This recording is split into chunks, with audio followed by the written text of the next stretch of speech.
They tried to silence him. They erased his name. But he rebuilt from nothing. He fought every algorithm. They tried again and failed. Now he's back, stronger. From blackout to spotlight, he's at the White House, at the top of his game. Franchi lives. You are about to enter another dimension, the dimension of truth, unfiltered and uncensored. Welcome to the Raw Feed with Gary Franchi. Welcome to the Raw Feed. I'm Gary Franchi, coming to you live from the heart of America. Unfiltered truth to millions on YouTube. Hit those donation links below. Every contribution powers our gear. Every contribution keeps the party going. Help me help you. Hit those donation links. YouTube channel memberships. Special acknowledgement in the fellowship. Your super chats keep me standing. Your rumble rants fuel every round. Say hello to super chats. Spread the intel. Every repost extends our reach. Super chats fuel this spectacle. Your rumble rants give me strength. 24/7 members-only community, behind-the-scenes discussions. Connect with fellow patriots. My mama always said, life is like sharing the truth. Text this stream to your friends. What if I told you the app is real? Download the Next News Network app. Android users, take the Google Play path. iPhone users, App Store awaits.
Welcome back to the Raw Feed. I'm Gary Franchi, and it is Friday night. And what is this? This is the first week of the year. We're closing it out.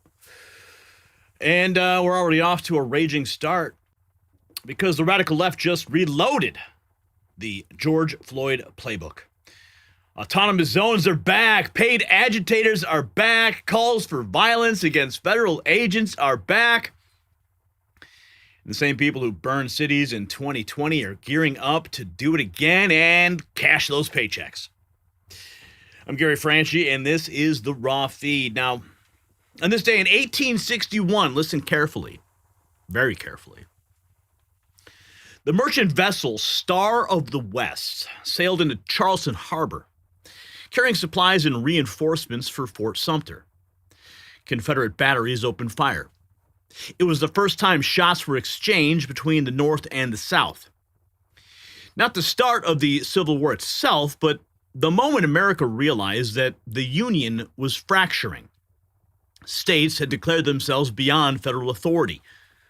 Law enforcement was being told to stand down, and the government in Washington faced a choice: enforce the law or watch the country tear itself apart. 165 years later, history is rhyming.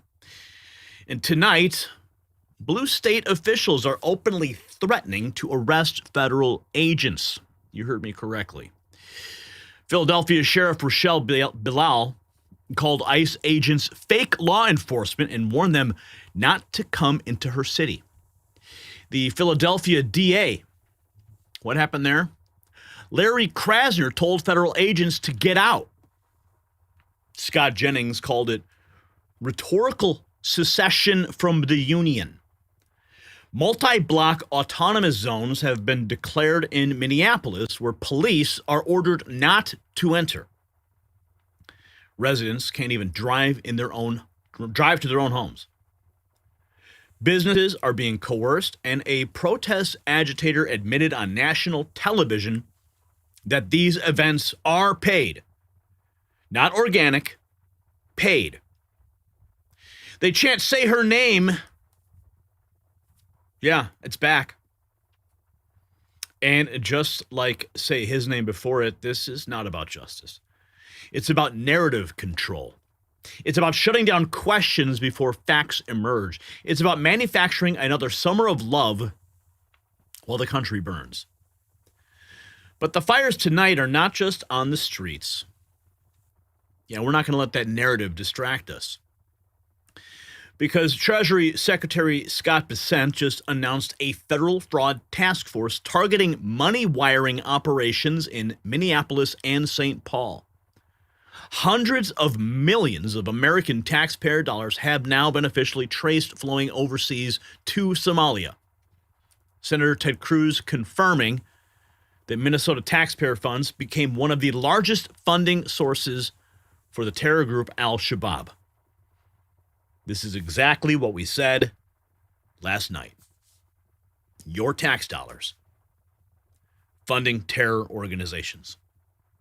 When you sign your check on April 15th, you sign that 1040, that is going directly to support terrorism. Those are the facts. I just report them. And speaking of the IRS, they are now conducting full audits. Criminal referrals are inbound. Ghost daycares are being exposed in California as well. Florida is now moving to ban illegal aliens from sending remittances entirely. And Democrats in California, Illinois, and New York are freaking out because the investigation is now officially expanding nationwide thanks to the new appointment of an attorney general. The financial oxygen is now being cut off. And while the establishment media amplifies riot footage, President Donald Trump executed one of the most decisive foreign policy moves in modern history. Nicolas Maduro is gone. He's sitting in a jail cell right now. Venezuela's oil industry is being rebuilt by Chevron, ExxonMobil, ConocoPhillips, using American technology and expertise. Vice President J.D. Vance said this operation will make America richer, stronger, and safer while directly reducing drug overdose deaths. That's a double whammy. Okay? Remember when we went to Iraq, Kuwait, and all the Middle East stuff? That adventurism, the nation building? We're going there for the oil. Remember that scream? Well, perhaps some of that was true. But the overdose deaths, that continued. Because that was never cut off. Of course, there are heroin farms and opium farms and all that over there in, Afghanistan, etc. Yes, I understand. That our troops were protecting that as well. But this in Venezuela is a completely different dynamic, so don't get them confused. Secretary Marco Rubio called it proof that everything Trump does is with the American people in mind. And in Cuba, the protection racket has collapsed. The Coast Guard sees another Ghost Fleet tanker in the Caribbean. Energy prices are falling. You know what this is called? This is called peace through strength. In Portland, a Border Patrol shooting exposed total media malpractice. Governor Tina Kotek blamed Trump's reckless agenda before a single fact was even confirmed. The truth? I'll tell you. DHS confirmed the driver attempted to run over a federal agent. This is becoming a common theme now. Both those suspects were Venezuelan nationals tied to the Tren de Aragua gang. One had a final removal order. The vehicle was the weapon. The context was buried and the outrage again manufactured. And then we have this, Russia launching nuclear-capable Oroshenk missiles at Ukraine without the warheads. America's doomsday plane was spotted airborne and the media panicked. But the E-4B Night Watch flies routine readiness missions during elevated global tension. So, excuse me, this was not,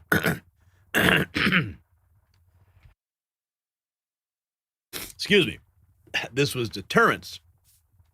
Deterrence signaling, not apocalypse. The real danger is miscalculation driven by media hysteria. So in 1861, the Star of the West turned back. The Union hesitated. And months later, the war began anyway. Well, tonight, federal authority is being challenged in the streets, in the courtrooms, and in the press. The question is whether America learned anything from that moment 165 years ago. Well, the answer now begins. So stay with me. This is the Raw Feed, and let's welcome you to the show. We got Bill's Rules in the house. I. Davis, Jeremy Olson, Bud Morgan, James Fay, Dave Willenberg, Ron the Don, Mary Kay, F&A Ranger. I can feel myself getting COVID with every cough. Oh, my goodness. Yeah, just mask up, all right? Just double mask, triple mask, right? Yeah, Kentucky on the phone with a big screen. What's up, Hothead Kenny? Martial law incoming, we don't know. Just hope the Insurrection Act is triggered. We could squash this shit quick. Nebraska reporting for duty. Just like the Civil War, the numbers are bad for the evil left. They don't have population. They don't have the weapons. Yeah. They gave them all in. They traded them in for gift cards, remember? It's FAFO season. It certainly is. Yeah, they're going to find out. They're going to find out real soon what that means. Now, I want to continue. We've got a lot of ground to cover tonight. We are behind schedule, and I apologize for that. Getting some new systems online. And you don't need to hear all my excuses, but I did try to keep you updated in the Discord. I try to get there when I can, and I recognize I really need to let you guys know. So if you're not a Discord, if you're not in the Discord, when you become a member, you have access to that. You can hang out with all the other members, check out the posts and memes and everything that people are talking about around the clock. And then do we have super chats? I'll check the super chats real quick here, see if we've got anything. Yes, Bill's Rules. Sure You, Gospel, and Tyson were here. Give them a shout out too. All right, Sure You and Tyson. All right, great to. Sorry that they left, but I'm glad they stopped by. I know we all have a busy schedule, so I'm not going to keep you guys anymore. But we do have to get to the news, and we're going to start this whole thing right now.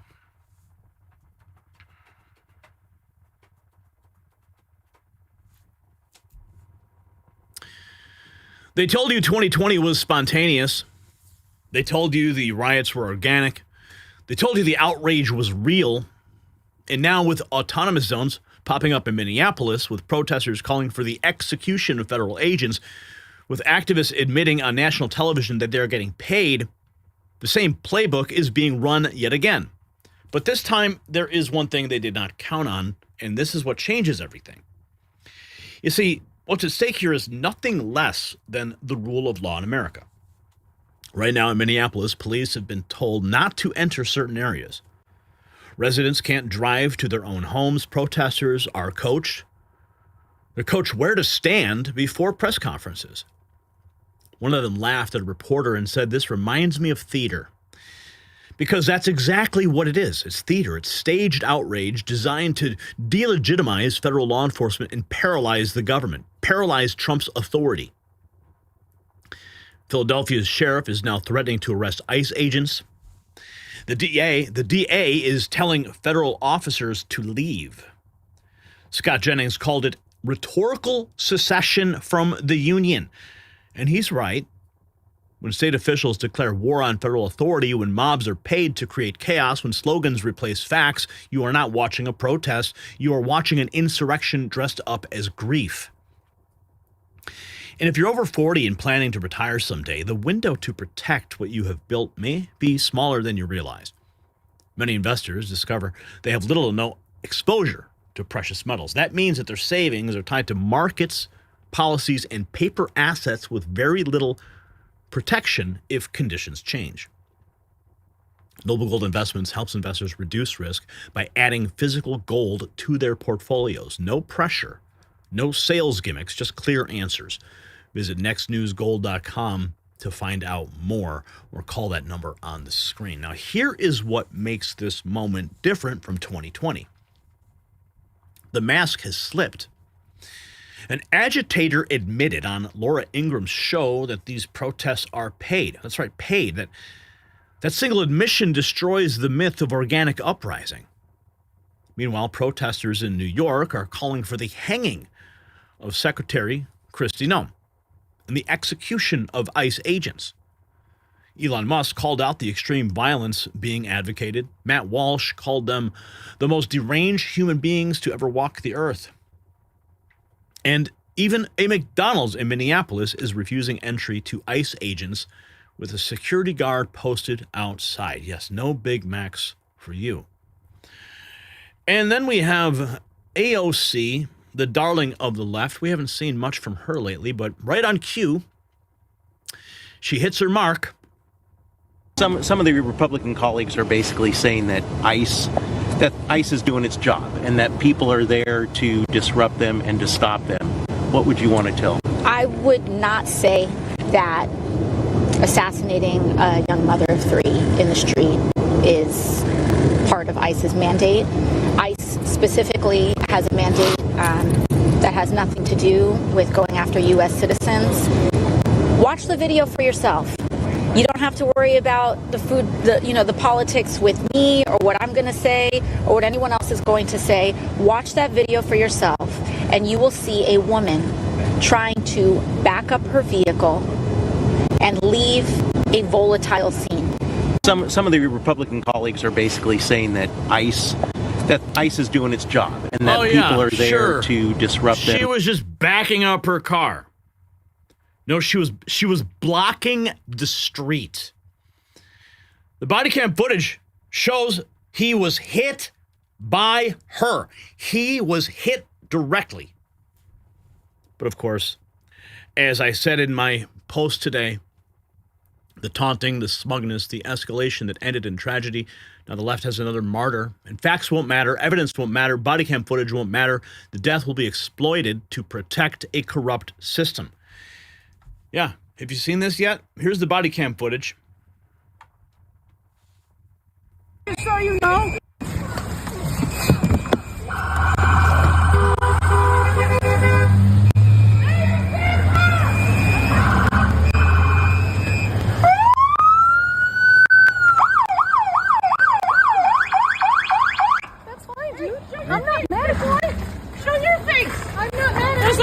Change our plates every morning, just so you know.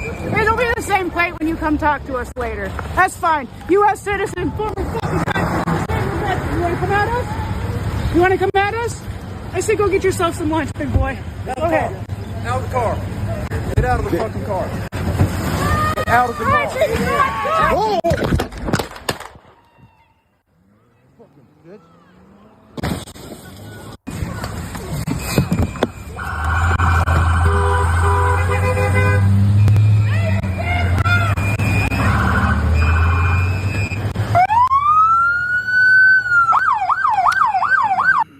There it is. Look at the face. It's so sad. Moments later, she'll be no longer with us. There she is. That's it. Her last moments on Earth. When she thought this whole thing was a game. She thought this whole thing was just a big game. Well, it's not a game.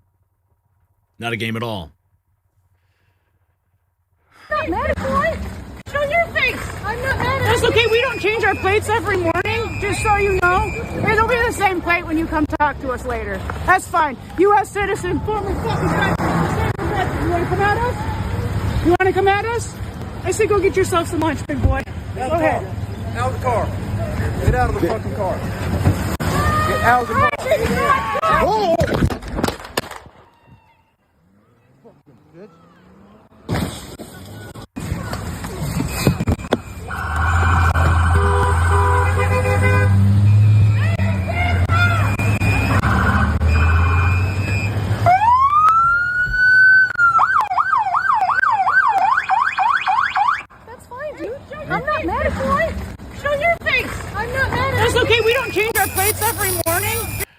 Not a joke. Minneapolis Border Patrol agents warned two white women in separate SUVs to stop trailing them and not to impede. Don't make a bad decision today. Okay. All right. If I continually see you following us, interfering with us, honking your horn, blocking our cars, you have a very high probability of making a really bad decision and being arrested today, okay? I think I'm making exactly I'm not. the right decision. Oh, then why are you giving her a warning? I'm giving her a warning to not interfere with what we're doing, to not make a bad decision today and ruin your life. Well, bad decisions. Thank you. That's funny coming from you. Okay, alrighty. Thank you. Have a good day. I hope you have a terrible day. Okay, thank you. See that? She could have been another victim right there. With that same smug face. And that's the reality. 1,000 additional Border Patrol and Customs agents are headed to Minneapolis tonight. But first, breaking tonight, it's been another day of protests in Minneapolis following Wednesday's shooting of a female driver by an immigration agent. Tonight we have newly released video from the agent who fired the fatal shots, showing what happened from his perspective. Also tonight, there continues to be a turf battle over investigations into that incident. And Fox News is told by multiple Homeland Security sources that roughly 1,000 additional Border Patrol and Customs agents are headed to Minneapolis tonight. Correspondent Garrett Tenney starts us off from Minneapolis with the latest. Good evening, Garrett. Brett, good evening. This new video showing the officer's point of view leading up to the shooting will be a crucial piece of evidence in determining if he reasonably feared for his life and was justified in his actions. That's fine, dude. I'm not mad at you. New video obtained by Fox News shows the moments leading up to an ICE officer fatally shooting 37-year-old Renee Good in Minneapolis. Good's wife is shown confronting the officer and recording him as he walks around their SUV that was blocking federal agents' vehicles. You want to come at us?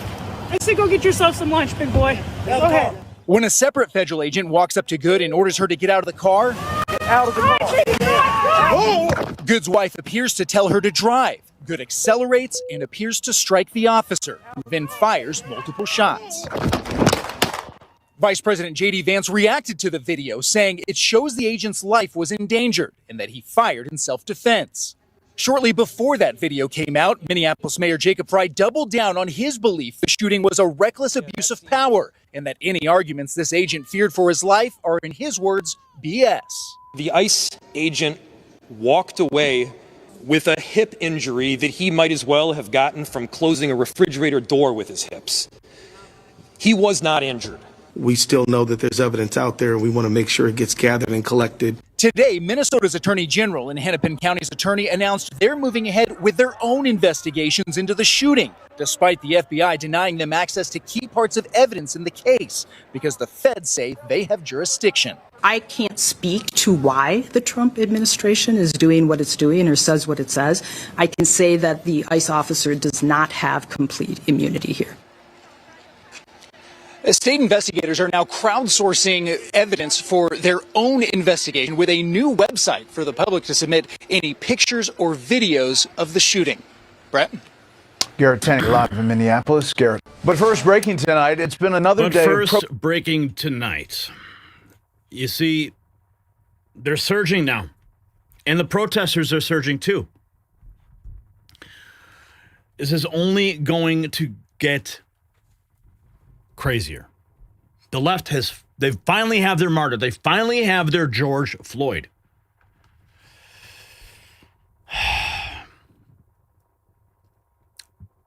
Let's keep going here. Oh, look who showed up. Governor Tim Walsh. I invite all Americans to join Minnesota in a day of unity tomorrow. He knows exactly what he's doing. He knows exactly what that call will result in. A day of unity. That's code for all the Soros-funded organizations to hit the streets. For all the Antifa rioters to arm up. Oh, it's just a call to unity. But we do read between the lines. Tampon Timmy. For all of us. Hi, everyone. Minnesota Governor Tim Walsh here. You witnessed in Minnesota yesterday a tragedy, the death of Renee Good on the streets at the hands of a federal agent. You also witnessed last night a beautiful visual, a peaceful visual, people expressing their constitutional and First Amendment rights in a peaceful manner. And for that, I say thank you. I've been very clear. We need a couple things here. We need Minnesota to carry out this investigation to make sure that the professionals at the BCA and that local law enforcement who's in charge of law enforcement make sure we do the investigation, and then to pull back this unnecessary surge. And so with that, I would ask for all of us to continue to do this peacefully, continue to raise our voices, but do so in a manner that brings about that sense of community. In Minnesota, I'm declaring tomorrow at 10 a.m. on January 9th, I'd ask everyone to pause for a moment of silence, to remember Renee Good, also to remember all that's good and right about this nation. And I'm going to ask folks, if they can, I'd ask employers to give their people some space. I'd ask each and every one to find a way to contribute in your community. It might be shoveling your neighbor's walk. It might be being at a food bank. It might be pausing to talk to someone you haven't talked to before, but to show the goodness, to rise show the goodness. Up. Maybe, take someone to a daycare. Yeah, see how he's capitalizing on this? See, he's got a perfect opportunity here. Jump out in front of the cameras, claim victimhood, and call for humanity while the largest fraud investigation is going on in the background. The Chicago Police Department Superintendent Larry Snelling, farm girl Carly writes, if only Minnesota had handled it like this. Box them in. Federal agents, ICE, HSI, are officers They are agents of law enforcement. If you box them in with vehicles, it is reasonable for them to believe that they are being ambushed and that this could end in a deadly situation. And it's reasonable for them to use force based on those conditions. Do not box in any law enforcement officer. You are breaking the law when you do that. Yeah, but that's not part of the Antifa pamphlets that they hand out.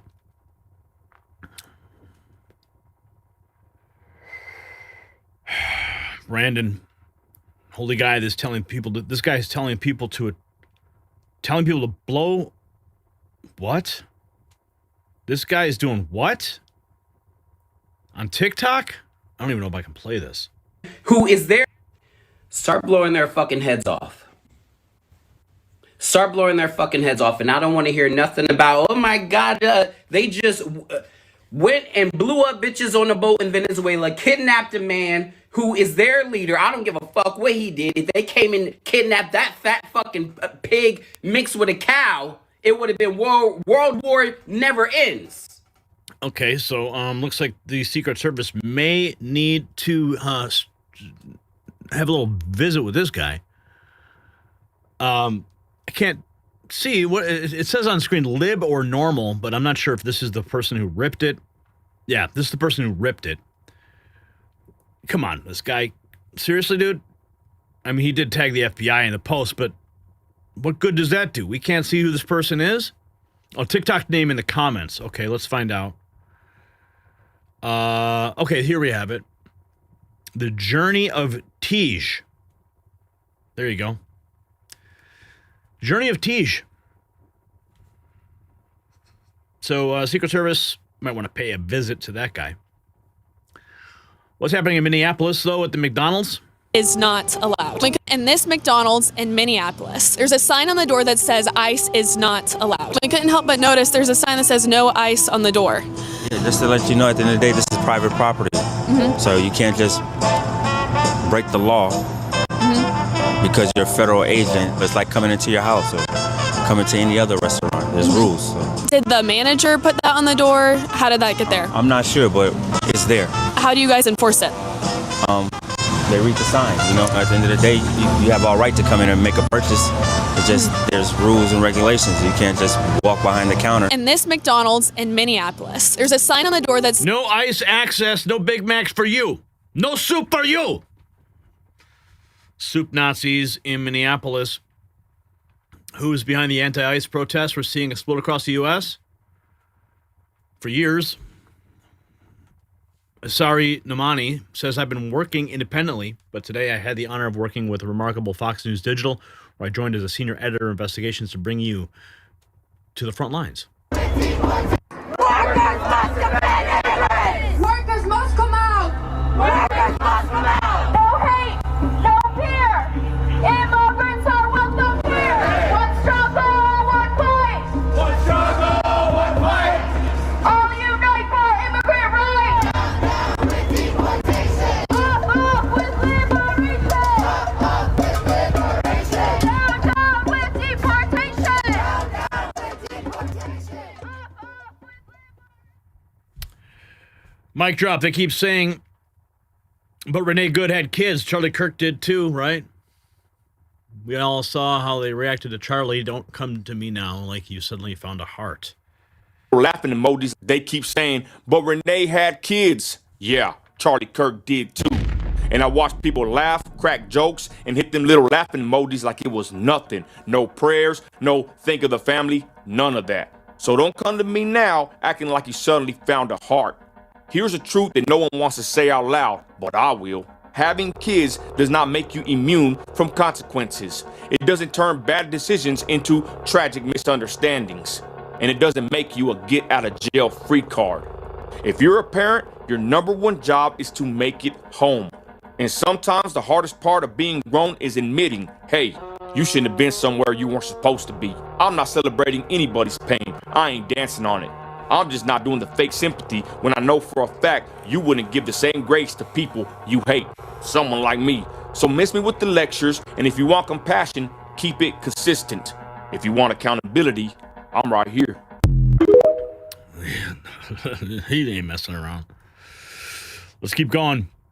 We got to find out what happened here. Let's go to, this is the theater we were talking about. ICE protesters are coached on where to stand before press conferences.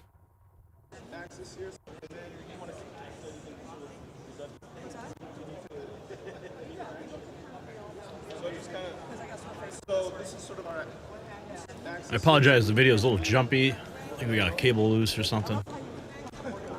We'll work on that. You're watching a staged production here. We'll make sure we get you in the shot. Get the protesters there. Hold up your signs. This is CNN, right? Complete theatrical production. See, this is what happens when the cameras... They think the cameras aren't running. We're showing it to you. Let's find that one protester who said that they're all getting paid. But here's the new autonomous zones in Minneapolis. Police can't go there.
This is where we're at right now. This is the beginning of the new summer of love, and it's still winter. I guess we should call it the winter of hate, perhaps. National Law Enforcement Appreciation Day, 12 hours ago. I stand with ICE. Minneapolis ICE protest agitator admits to Laura Ingraham they are in fact paid. These events are not organic. Shame! Do you have a job? Do you have a job? Shame! I'm getting paid right now! Shame! Shame! I'm getting paid right now! Shame! Shame! Shame! Do you have a job? Do you have a job? I'm getting paid right now, in fact. And you see Laura, she's like, yeah, do you get that? Do you get that? This is CNN also. Mother of three who loved to sing and write poetry, shot and killed by ICE in Minneapolis. How's that for a headline? Conveniently leaving out the fact that she was trailing ICE agents all day. She was known to them, bothering them all day. Just like that other woman we saw who was warned. This one here. Remember? This is the state we are in right now. All this is coordinated. Liberal after liberal have exactly the same violent message. Pick up guns and start killing ICE officers. We're only presenting this for the context so you understand the narratives that are being presented right now online and the sentiment that's spreading across this country, which is, in fact, very, very toxic and dangerous and could only lead to more people feeling emboldened to act in a manner like the woman who died. After this Minnesota thing, I'm really questioning when the left's gonna start playing Papa Cop. Are you gonna wait to do something about it until it's someone that you love? I say it's time for everybody to start getting guns and start coming out of their houses and start shooting these fucking ICE agents in the head. We have pictures of you. We will get justice for a fallen comrade.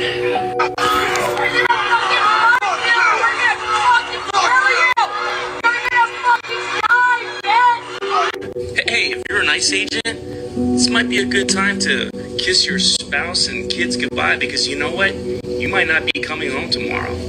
Gladly. And your family will be better off for it. You thank them, you fucking pathetic worm? I hope you understand that when us socialists get the Oval, we're not gonna go get justice. We're gonna go get revenge. They're trying out a new slogan. Donald J. Trump is gonna kill you. After this Minnesota thing, I'm really questioning when the left's gonna start playing Papa Cop. Are you gonna wait to do something about it until it's someone that you love? What do you think about that? It's time for everybody to start getting guns. You're not going to see that on CNN, will you? No. Not in one bit. Let's keep going here. Extreme violence advocated by the radical left. Elon Musk. Protesters in New York City call for the hanging of Secretary Kristi, Noem, and the execution of ICE agents in footage shared by Scootercaster New York on freedomnews.tv.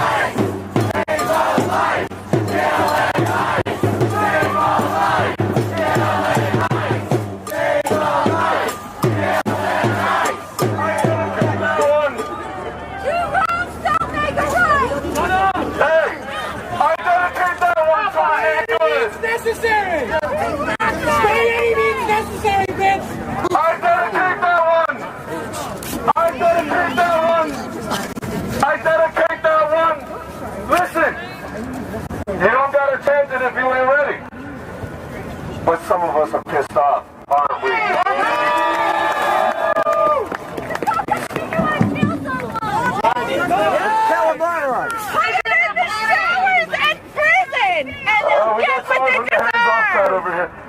I dedicate that one to Renee Good. When I say Renee Nicole Good, you say presente. Renee Nicole Good. Renee Nicole Good. Just for the hell of it, one more chant, because the name of Dr. Martin Luther King has been disrespected enough by these white people. Fuck Charlie Kirk! Charlie Kirk! Charlie Kirk! Fuck Charlie Kirk! Okay, I've had enough. I've heard enough. Oh, my goodness. Here's the Philly DA, Larry Krasner, warning ICE agents in the wake of Minneapolis. If any law enforcement agent is going to come to Philly, you can get the F out of here. They're dropping F-bombs to the politicians now. Because if any law enforcement agent, any ICE agent, is going to come to Philly to commit crimes, then you can get the F out of here.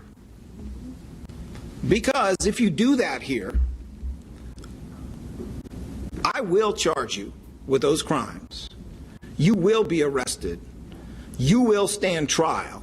Holy cow, man. You will be convicted, whether it's in state or federal court. It's my office prosecuting it. That's how the law works. And you will do your time, because Donald Trump cannot pardon you for a state court conviction. Do you hear me, ICE agents? Do you hear me, National Guard? Do you hear me, military? You're going to jail if you commit crimes in the city of Philadelphia. You will be accountable. The law applies to all of you. And I know that there are honest, decent, moral law enforcement officers out there by the bushel, including in ICE. This is not for you.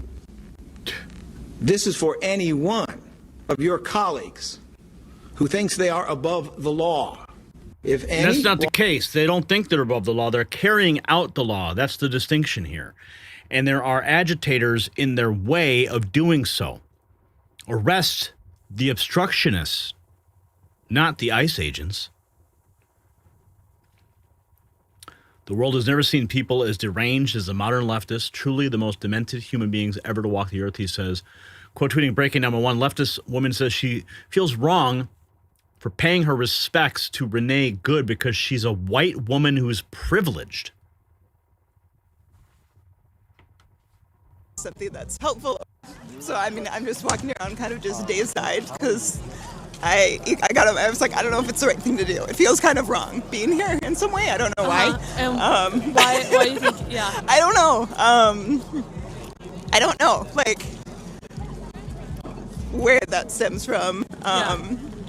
Like, I mean, part of it is being like a white woman that I'm privileged and I have a lot of privilege. So I feel like white tears are not always something that's helpful or necessary when black and brown people have been experiencing this for a long time.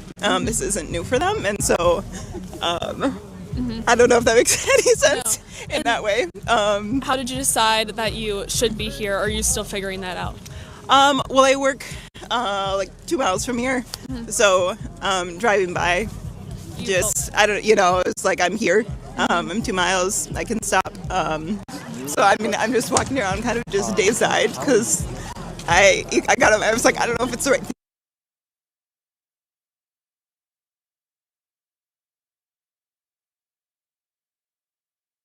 Philadelphia Sheriff Rochelle Bilal calls ICE agents fake law enforcement.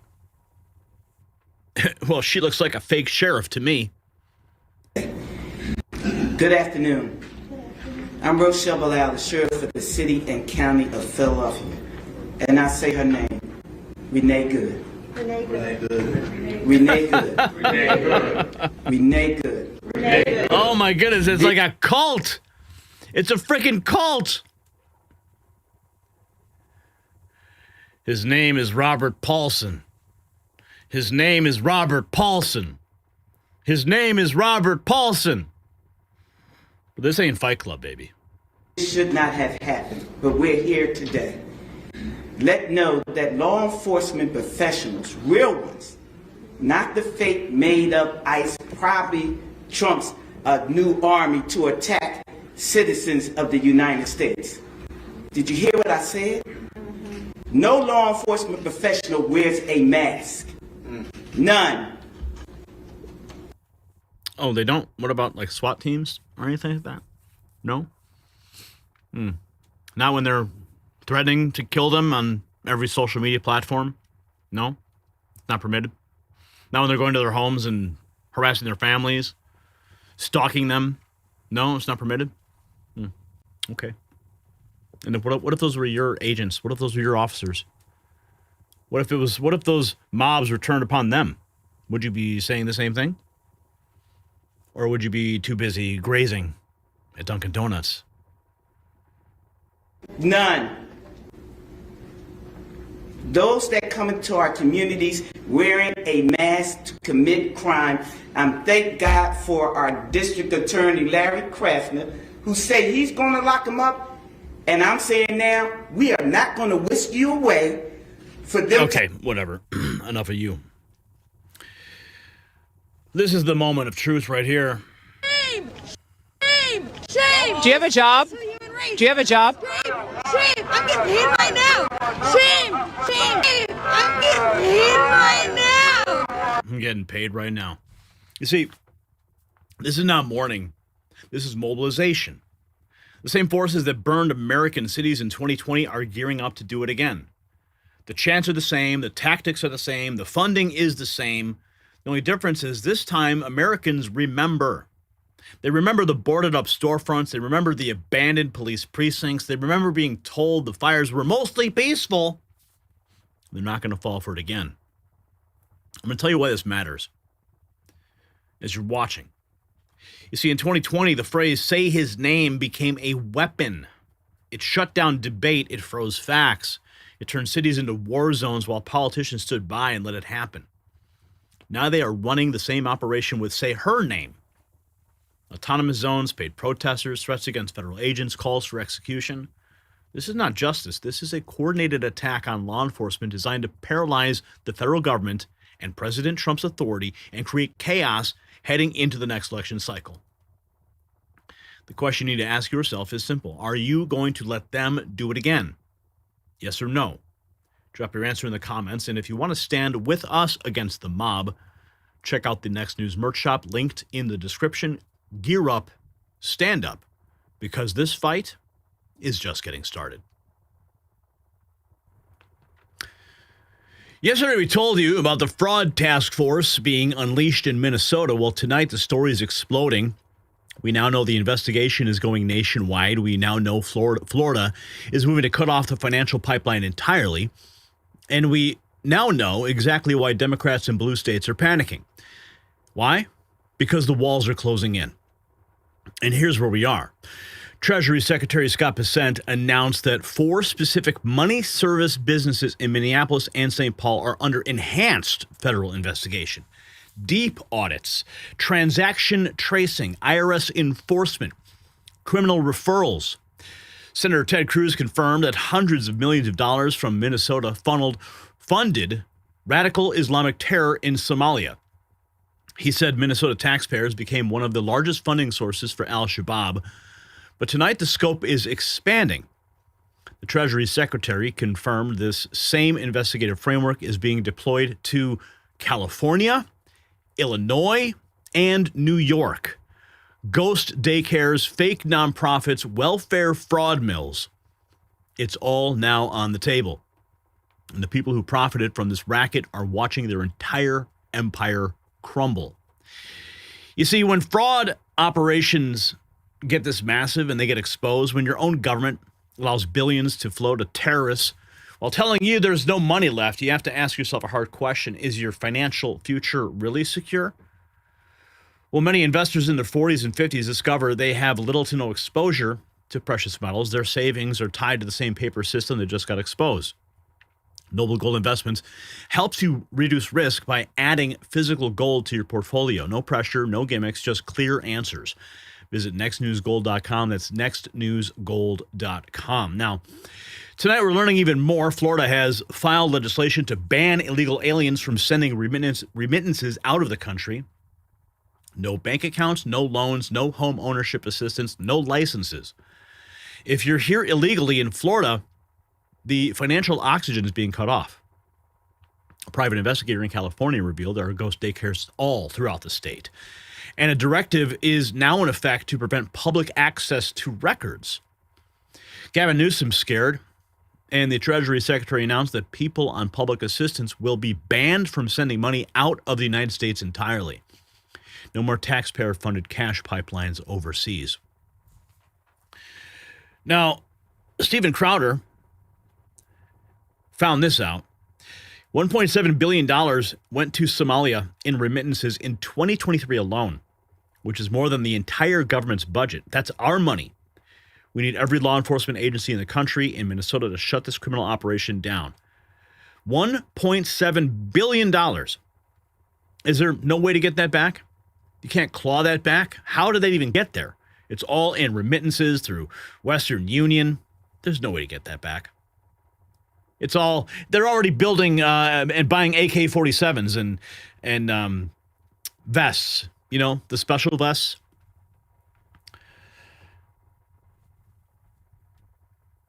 Is there no audio?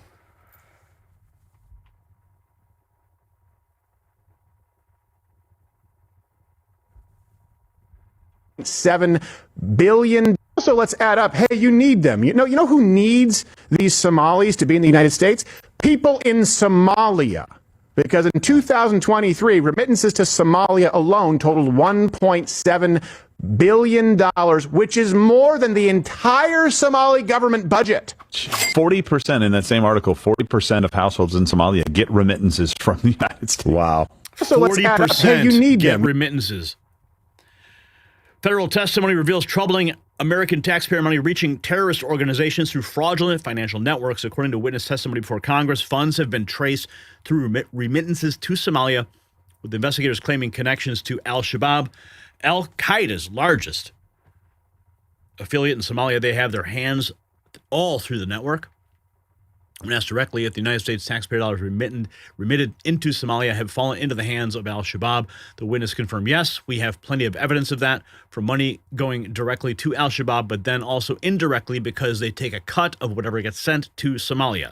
Site, and they talk about use of funds. You've talked about some of these funds were used to buy property in Kenya. Yes, sir. Property in Turkey. Do I have that correct? Yes. Remittances back to Somalia. Yes. I think it's important for the committee to understand that these remittances in part are used in what's called the Hawala. I want to make sure I have the terminology right. The Hawala network. Ms. Robbins, can you speak to what the Hawala network is? Yes. So it's an informal network where someone goes to a Hawala place in Minneapolis, which is like a money exchange or a money sending site, and they say, I want to send X amount of dollars, and then there's a receiving site in Somalia, and they put take the cash out. So money doesn't cross the border. It's an order for money here that gets transmitted to Somalia. For the time, because I'm out of time, I want to expound. In Somalia and other parts in the Middle East region writ large, a Hawala network is a bunch of money exchangers, hand to hand, not bank account to bank account. Exactly. And what is clear in Somalia and other parts is that al-Shabaab, the largest al-Qaeda affiliate in Somalia, they have their hands all through this network. So taxpayer money, United States dollars, that are being remitted into Somalia, in part, have been utilized or have fallen into the hands of al-Shabaab. Do you think that's a correct assessment? Yes, we have plenty of evidence of that, from money directly going to al-Shabaab, but then also indirectly because they take a cut of whatever gets sent to Somalia. Thank you so much, Chairman. I know I'm over. Thank you for talking about use of funds. You've talked about some of these funds were used to buy property in Kenya. So how much more do you need to know? The CIA World Factbook pays close attention to remittances because it's one of the top ways the blob funds proxy wars and political influence work. When state USAID, DHS, HHS pay for migrant and refugee housing and cash debit cards, it beefs up remittances sent to networks back home. Remittances are 6% of GDP. You know why the CIA cares about remittances? Because of refugee programs. You know, I always tell you guys that refugee programs are not just about like population displacement of like Republicans. Like, why is it like Mike DeWine wants, to bring in the Haitians, even though Ohio is a Republican state, and the Haitians are clearly going to be displacing Republican voters and turning the state blue or purple.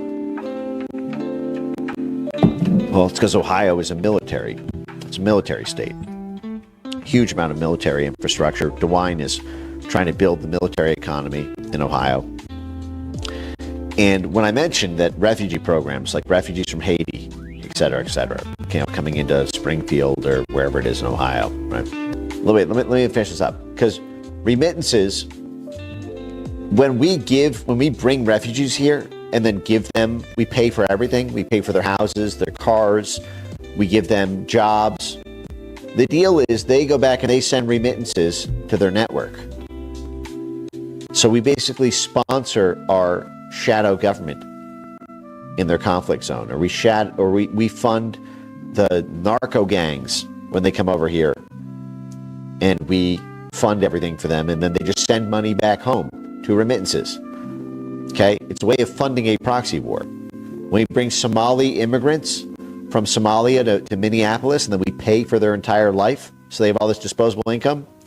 The deal is they take that disposable income and they send it back to those groups in Somalia that are considered to be our pro-democracy assets there. This is why the CIA pays attention to remittances on CIA.gov. You follow? Remittances are 6% of GDP. You know why the CIA cares about remittances? because of refugee programs. You know, I always tell you guys that refugee programs. Here is the Treasury Secretary announcing people on public assistance will now be banned from sending money out of the U.S. Here. Right. So we're lowering that to 3,000, and we're also targeting the 2 counties here, and we're going to do enhanced surveillance. And from now on, anyone who wires money out from one of these money service businesses has to check a box saying whether they are on public assistance. And if you are on public assistance, we are going to start pushing that you cannot wire money out of the country. Oh, gosh. So what if they lie and they don't tell us for public assistance? Well, then That's a crime, lying on a federal form. We're going to follow it up, and we are going to push that you can no longer do that. The American people, our generosity has been taken advantage of. Our generosity is funding al-Shabaab, an Iranian interest it could be. Well, the money... I mean, this is really bad. The money is supposed to go for alleged asylum seekers and their families and children. And if you are wiring the money out of the country, one of 2 things must be true. You are getting too much money and your benefits should be cut, or you are part of this conspiracy. Where did that money come from? We're going to find it out. That's what Treasury does. IRS has a group called Criminal Investigations. Criminal Investigations was the group. Right. So we're lowering that to 3,000. And we're also targeting the 2 counties here. And we're going to do enhanced surveillance. And from now on, anyone who wires money out from one of these money service businesses has to check a box saying whether they are on public assistance. And if you are on public assistance, we are going to start pushing that you cannot wire money out of the country. Oh, gosh. So what if they lie and they don't tell? And what else? Let's keep going. Verified Florida's HB 1307 filed January 9th by Representative Jacques, and SB 1380 by January 8th by Senator Martin, urged by CFO Ingoglia, proposed banning remittances, bank accounts, loans, licenses, and home aid for undocumented immigrants.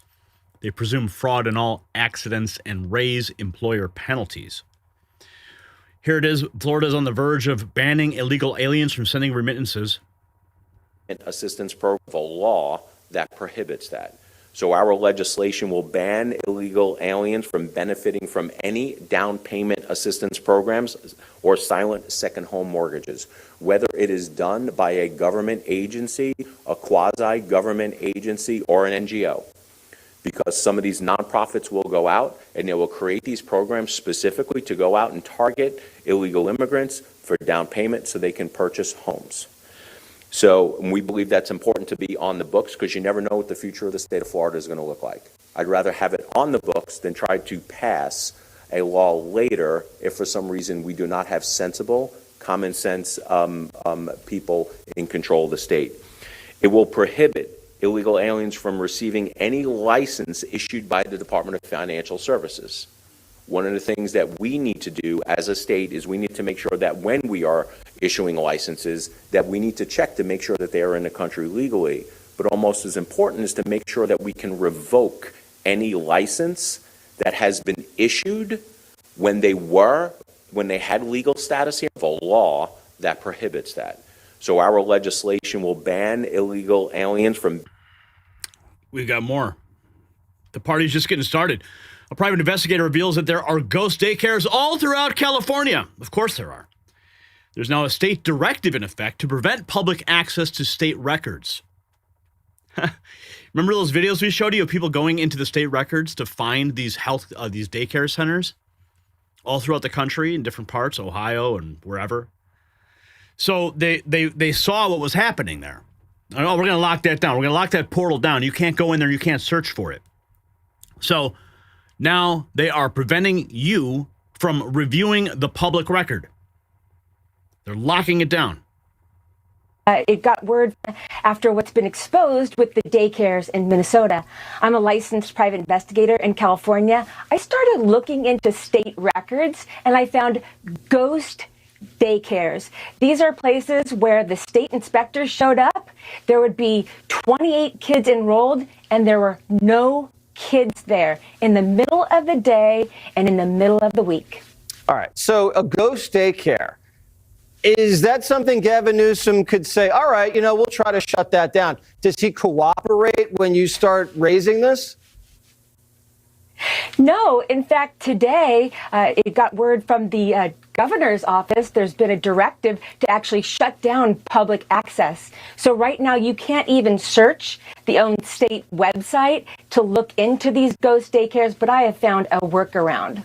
Oh, okay, really? Well, we don't want to tell the governor that you found a workaround. So let's find out. But it does sound like he's it? trying to cover his tracks. Like this is a cover-up. We're talking about billions of dollars in California. Today in New York, Kathy Hochul, she said she wants to increase child care subsidies to $4.5 billion. We're talking about the same amount in California, if not even more. After what's been exposed. So despite all that, they're going to go ahead and increase the child care subsidies. Oh, so you can open up more fraudulent daycares. And more from the Treasury Secretary on those multiple investigations.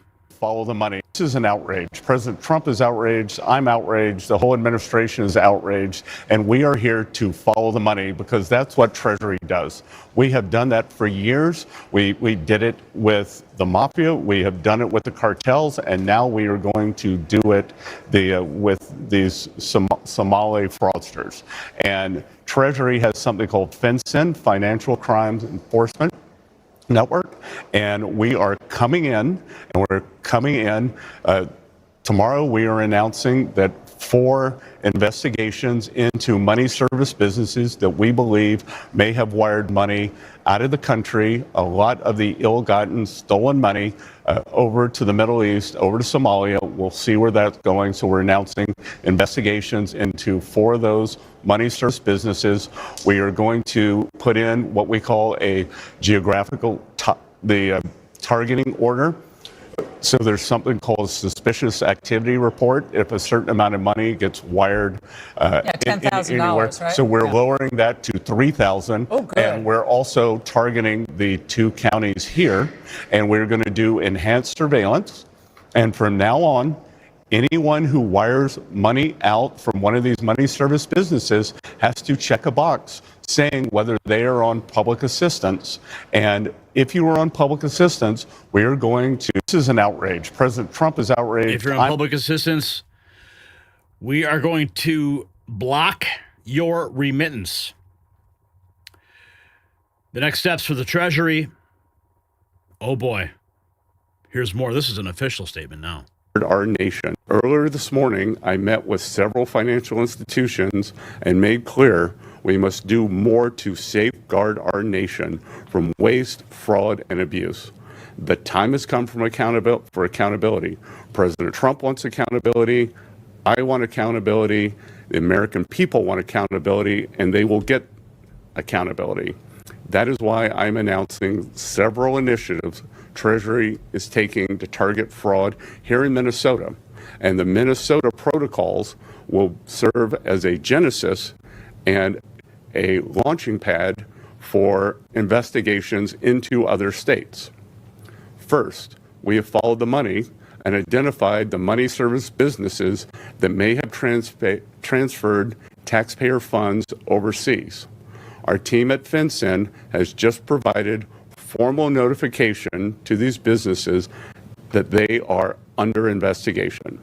These businesses had an obligation to comply with anti-money laundering laws, and they will be held responsible for any crimes they committed.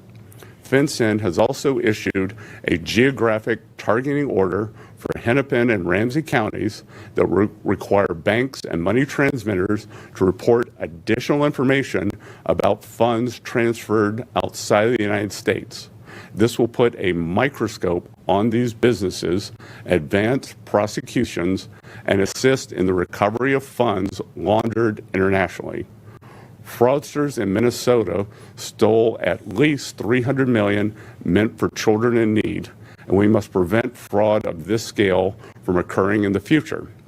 Accordingly, FinCEN today issued an alert to financial institutions that will help them identify and report specific warning signs of fraud in federal child nutrition programs. Fraud must be stamped out early. and this alert will help law enforcement do just that. Our investigators at IRS-CI have played a critical role in uncovering fraud, and the role of the IRS in these investigations will continue. I am pleased to announce that IRS Civil Enforcement is auditing financial institutions that facilitated the laundering of Minnesota funds, in addition to helping support criminal and civil enforcement efforts.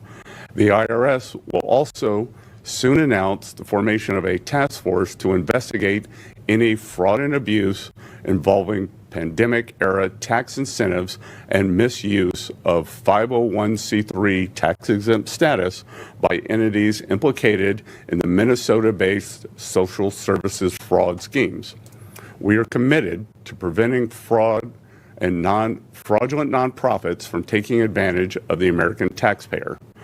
Lastly, Treasury is providing training to Minnesota law enforcement on how to utilize financial data, such as suspicious activity reports, to better combat these fraud schemes. We will not let the incompetence and recalcitrance of Governor Walsh stop law enforcement from holding these perpetrators accountable. President Trump is dedicated to ensuring honest Minnesotans are not cheated and their hard-earned tax dollars are not being abused. Treasury will deploy all tools to bring an end to this egregious, unchecked fraud and hold perpetrators to account. We look forward to sharing our findings and keeping you all updated. Earlier this morning, I met with several financial institutions. Oh, and we will be paying very close attention. And I'm sure Governor Walsh and Gavin Newsom and J.B. Pritzker are all going to be paying attention. Here's more. This is the official statement on the official investigation on the enhanced investigations. We have targeted enhanced investigations for MSBs, money service businesses, in Greater Minneapolis, St. Paul. As they are under investigation, I cannot name those businesses. We will make the details of the investigation available as they become. As we gather further information. And your last question is an excellent one, that we do not know the depth, breadth, and collusion in this financial calamity that Governor Walsh has allowed to have happen. That was this directed from overseas? Is it an endogenous flourishing of these fraudsters that Governor Walsh allowed to grow right here in the backyard and take advantage of hardworking people of Minnesota? We'll see. So we are going to track this everywhere from top to bottom, and we will get to the bottom of it. And as we have more details, we will make those available. And think about this. You see, Walsh is really the canary in the coal mine here. What's about to happen is, see, all these other governors are freaking out. Hochul, Pritzker, Newsom, all of them freaking out because they know what's happening in their state, and they know they've all looked the other way, maybe even profited from it. And that's what these investigations are going to find. They're going to do these forensic audits, and it's going to go all the way. So what you're seeing here with the Treasury Secretary is going to be repeated. Mark my words, it's going to be repeated. You're going to see this with Newsom. You're going to see this with Pritzker. You're going to see this with Hochul. And each one of those governors is going to respond the way they always do. This is an attack. This is racism. This is, Orange Man bad. They're going to deflect all they can. They're going to start more wildfires, or who knows what they're going to try to do. But this is only the beginning. And you're watching it right here unfold. Okay, yeah, exactly. This is just what I said. Democrats in California, Illinois, and New York are furious. Scott Bessent confirms their new task force will be investigating in Minnesota, will be deployed nationwide. So this is, again, like I just said. Thank you. Minnesota is going to be the protocols procedures, and the investigative techniques, as well as the collaboration with other agencies, Minnesota is going to be the genesis for a national rollout. Yeah, it's all coming down. Here's Nick Shirley. Inside the Minnesota Somali malls, you'll find crammed shops, grocery stores, phone companies, and hawala money, wiring businesses sending millions in U.S. dollars, including taxpayer funds from fraud schemes back to Somalia. Nick Shirley on the case again. If you're as out of this grocery store, it's actually not just like a normal grocery store. There's actually a bunch of other stores inside of the grocery store. So right here you have one store, right here you have another store, and then right here you have another store, then up here you have another store. In total, inside of this section of the grocery store, there are 6 separate stores. How's life here as a Somalian? Life is good. I do phone bills, sending money to Africa. That's where I do. The business is good.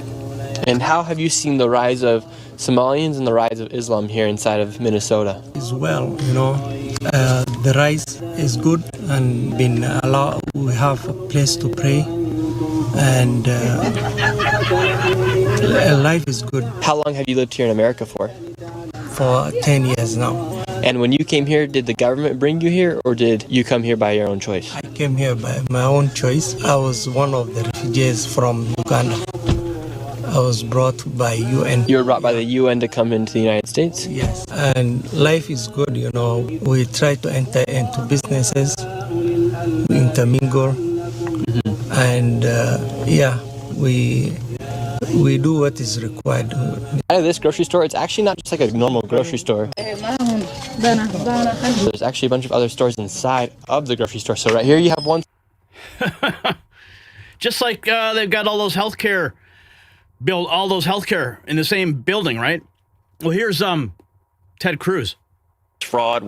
I'm chairing a hearing in the Senate on January 28th on this fraud. We're going to look at Minnesota, Maine. We're going to look at all the different states where it's happening. But, it is, I'll give you an amazing stat.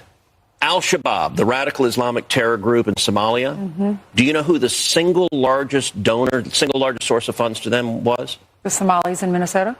The Minnesota taxpayers. The single largest. You found that link? Yes. No, that has been publicly reported. So billions of dollars Somalians in Minnesota have sent back to Somalia. Hundreds of millions of that ended up in the coffers of Al-Shabaab, who are engaged in radical Islamic terrorism. That's how bad this corruption is. You see, that's why the streets are on fire. This is why the riots are being staged. This is why blue state officials are threatening federal agents, because when the money stops flowing, the entire racket collapses. The fraud task force is not a warning shot. It's the opening phase of a dismantling operation. And the people who got rich off American taxpayers while funding terror overseas know their time is up. So here's the bottom line. For years, American citizens were told there was no money for anything. Meanwhile, billions were siphoned out through fraud networks operating in broad daylight. Fake daycares collecting millions, nonprofits that existed only on paper, money wiring shops, sending cash to terror-controlled regions, and nobody in power did anything until now. Treasury is moving, Trump is pissed, the IRS is moving, criminal referrals are coming, Senator Ted Cruz is chairing Senate judiciary hearings. Names will be named, bank records will be subpoenaed, and the American people will finally see where their money went. Think of this as Doge on a macro scale, targeting every single state. The investigation that started in Minnesota is now going nationwide. California, Illinois, New York, Florida. Right? And what's Florida doing? They're cutting off the pipeline at the state level. The financial oxygen is being shut down. So here is my question. Should everyone involved face prosecution? Yes or no? Answer in the comments. And check out the Next News merch shop in the description. Stand with us. Maduro is gone. We told you that story, but tonight the next phase is underway. President Trump just sat down with the CEOs of America's biggest oil companies at the White House. You see, the mission is simple. rebuild Venezuela's oil infrastructure, reclaim what was stolen, and send energy prices into free fall. The details are being made and ironed out right now. And here's what's happening. Chevron, ExxonMobil, ConocoPhillips all sent their top executives to the White House. These are companies that were robbed twice in Venezuela. Their assets were seized. Their investments were stolen. And for decades, previous administrations did absolutely nothing.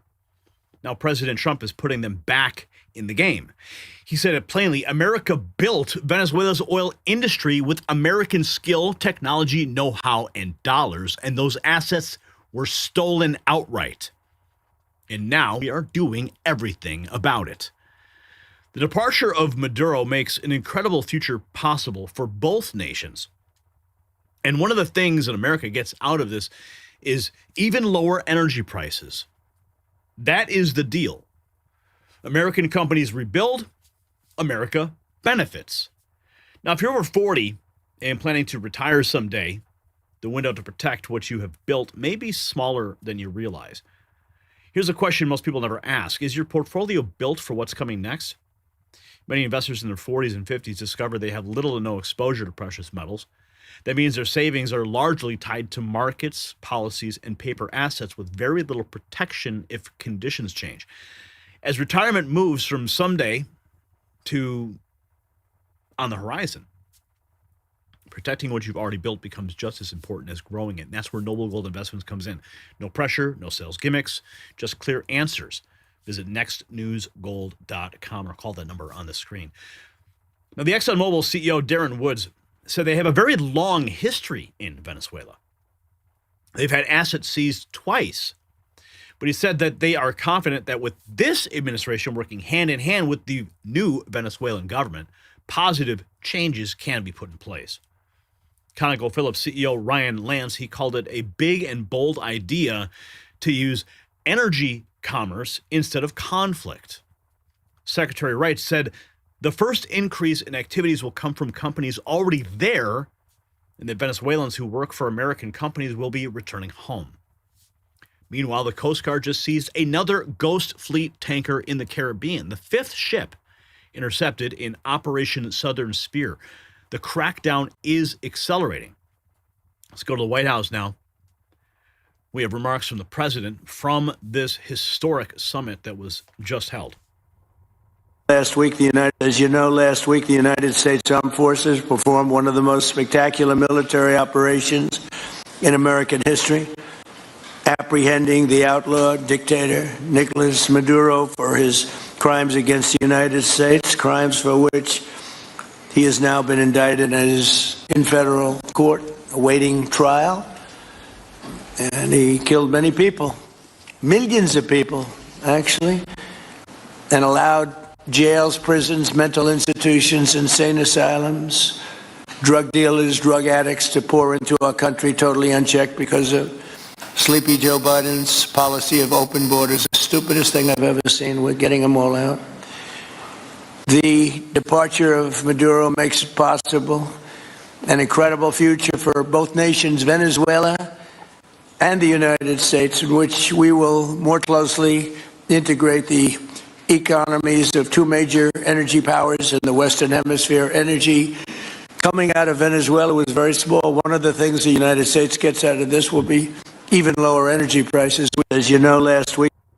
So President Trump has done a direct action that is going to have a direct impact on you. And it's going to have a ripple effect, not just at the gas pump, because as you know, gas and energy prices, they affect the cost of transport, production. The entire supply chain is dependent upon the price of fuel. So President Trump took decisive action, restored American interests and investments overseas, and now it's going to have a dramatic impact on your wallet. Are they telling you that on CNN? Probably not. Here's more from the president. The act took place. Decades ago, the United States built Venezuela's oil industry at tremendous expense with American skill, technology, know-how, and dollars. But those assets were stolen from us And we had presidents did nothing about it. This president is much different than your other presidents. They did nothing about it. They stole it. Some of the people in this room were a little bit younger when that happened, but not that much younger. It wasn't that long ago. But they stole our assets like we were babies. And the United States did absolutely nothing about it. So now we're doing everything about it. Now we're doing 500% about it. But it's a long time after the act took place. So they stole from us, and it was taken by socialists and communists at the time, and Venezuela was going bad, really bad. And as much oil as they have, they're producing almost nothing, which is just a system. So we're really, if you look at it, we're taking back what was taken from us. Decades ago, the United States built Venezuela's oil industry at tremendous expense with American skill, technology, know-how, and dollars. It's like the Panama Canal. Here's the vice president discussing the operation.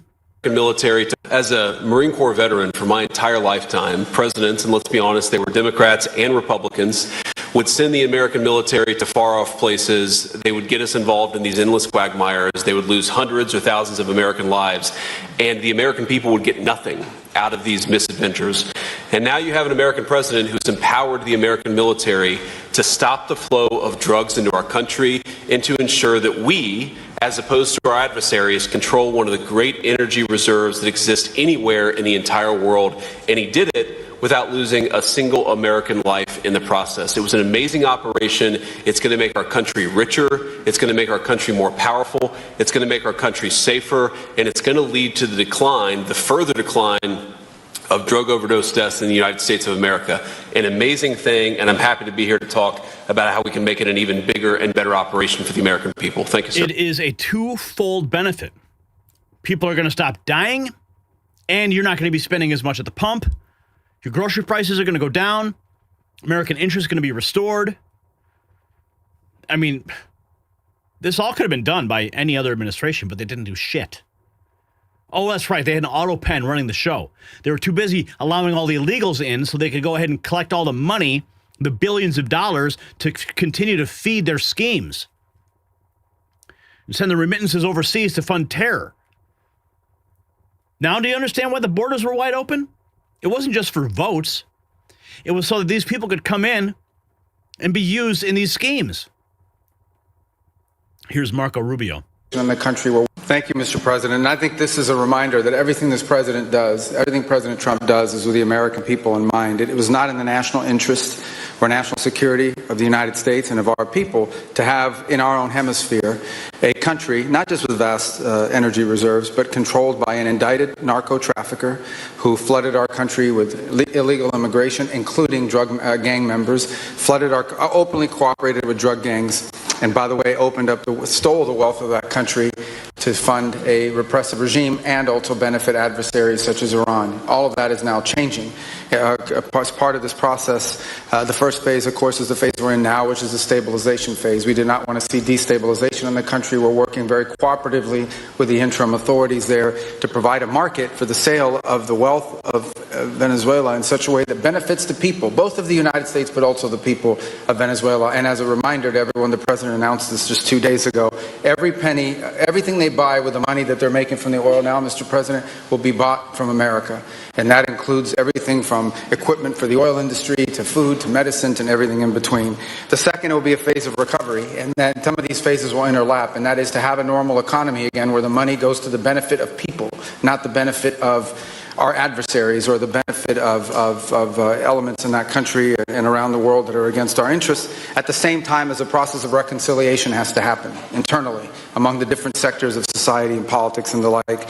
And finally, the third phase, which is the most important of the three, is when the country fully transitions into a normal country that we have strong economic and diplomatic and relations with, that is friendly towards the United States, that's not a foothold for our adversaries, that serves our interests, but also the interests of the people. It'll be a country that is wealthy, a country that is prosperous for the people, not for a handful of criminals, but also a country that is supportive of our interests in the region and throughout the world. And we thank you, Mr. President, and the team you've assembled that have brought us to this point. A lot of work remains, important work, but this is historic. Thank you, Historic Mr. indeed. And you're witnessing it. Here is the Chevron Vice Chair, Mark Nelson. Yeah, Great guy. Again, I'll send Mike Wirth's regrets. He really wanted to be here, Mr. President. Right. Great guy. On his behalf, I have 3 very quick thank yous and an assurance I'd like to provide you all.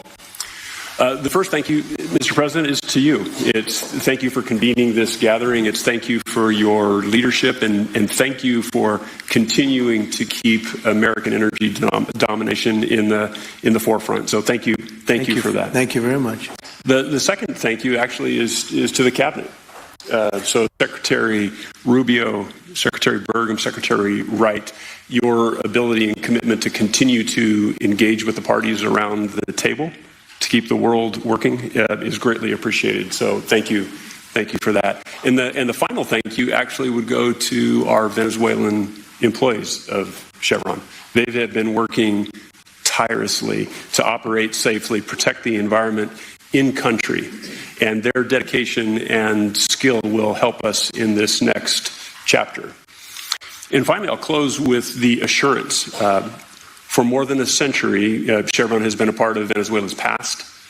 We are certainly committed to its present, and we very much look forward as a proud American company to help it build a better future. And so, Mr. President, thank you for your leadership. Again, I'll send Mike Wirth's regrets. He really wanted to be here, Mr. President. Great guy. On his. Let's keep going. I get some more of these remarks from the ExxonMobil CEO, Darren Woods. The opportunity, frankly, for the entire industry. Sure. Thank you, Mr. President. I appreciate the invitation and the opportunity, frankly, for the entire industry to show up and provide a perspective. Frankly, we've been kind of unresponsive to the press regarding Venezuela, but I guess today's the opportunity to address the press directly with respect to a number of questions that have been asked of ExxonMobil. First and foremost, obviously, is the interest that we have in Venezuela. And I think, the way I would position that, I think one of the reasons why we see many of the industry players here is we're in a depletion business for a product that is in great demand and will be in demand for many, many, many decades to come. And as a depletion business, the biggest challenge we have is finding resources. There's an opportunity in Venezuela with all the resources there is we don't have that challenge of finding, we have the challenge of developing those resources. So I think it's in the best interest of these companies and frankly society as a whole for the industry to be interested in understanding what the opportunity here represents.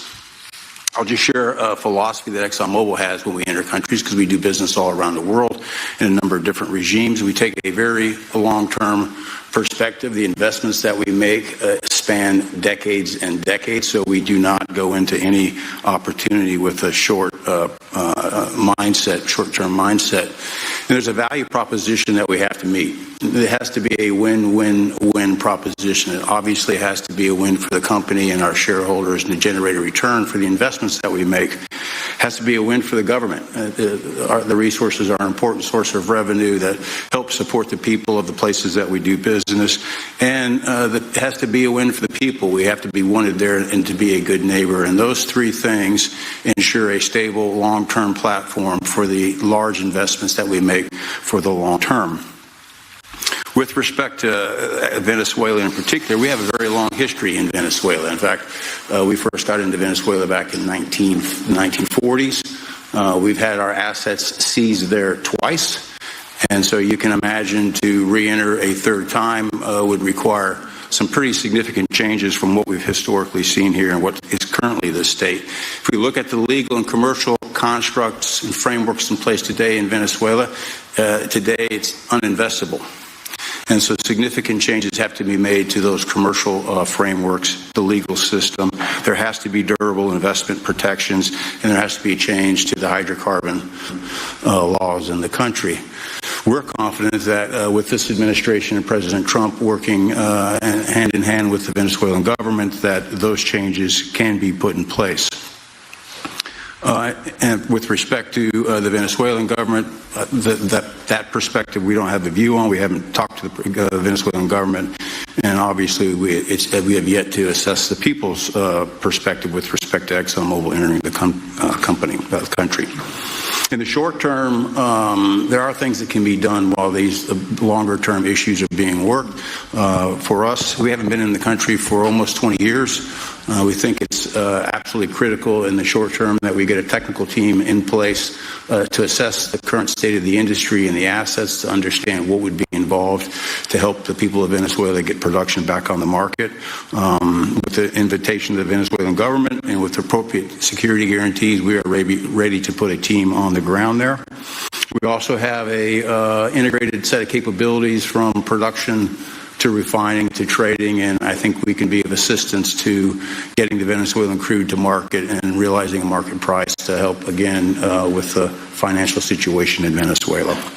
So those are my short-term perspective that I have. I'd say maybe close with a thank you, Mr. President, for the work that you've done to secure not only the national security, but the energy security of the region. And then thank you, Secretary Rubio, Secretary Wright, Secretary Burgum, for your... This is a sea change we are all experiencing right now. Here's about the U.S. Coast Guard seizing another Ghost Fleet oil tanker. There's no audio on this?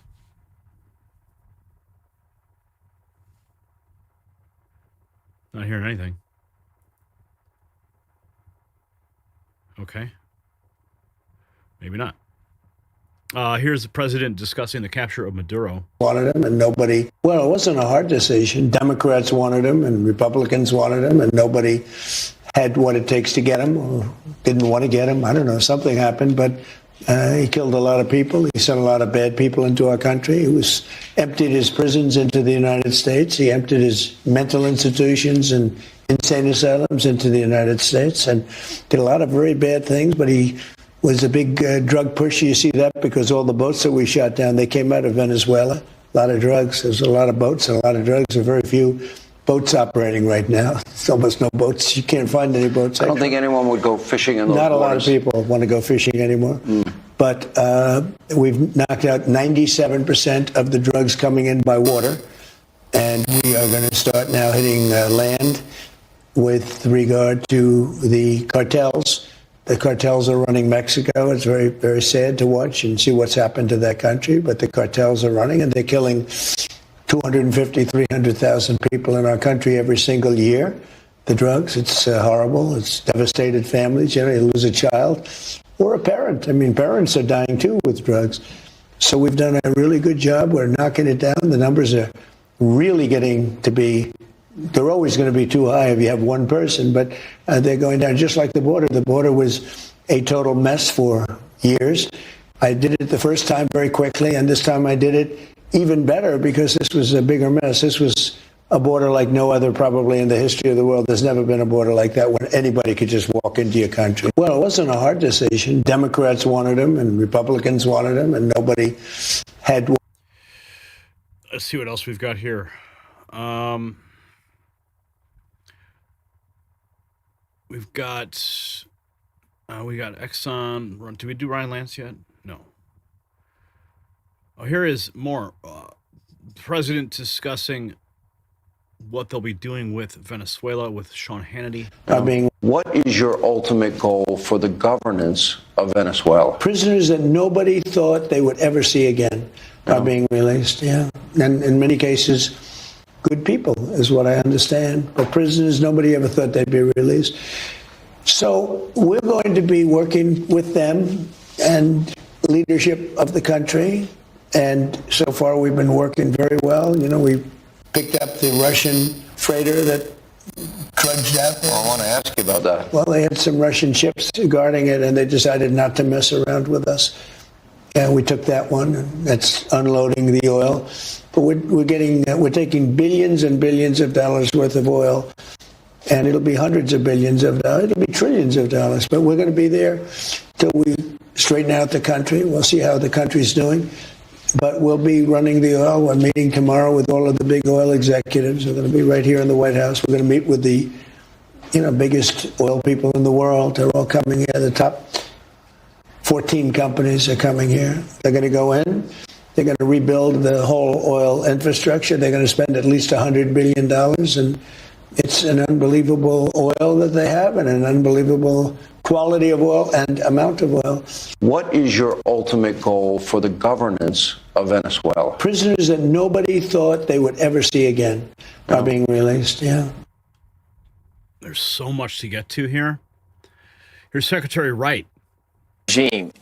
For 25 years, we've seen the collapse of the Venezuelan regime. Everything going the wrong direction. You know, a totalitarian socialist dictatorship. What could go wrong? Everything has gone wrong, and conventional approaches to try to stop it have simply not worked. This is Trump being Trump, thinking out of the box, doing this an entirely different way. A large military force is down there to enforce sanctions that were already in place, just simply not enforced. Now with this blockade, he's enforcing the sanctions, and guess what? We've got wildly different leverage now. We've got a Venezuelan government that wants to work with the United States, that wants to try to end the corruption and snuff out all the problems in their country. Or at least they're going to work constructively with us, because that's the only way they get oil revenue. This is using military force without firing bullets, without soldiers on the ground, but getting the full impact of that force. So I think we're going to see a very, very positive change in the trajectory of Venezuela, which is great for that country, but it's tremendous for the American people.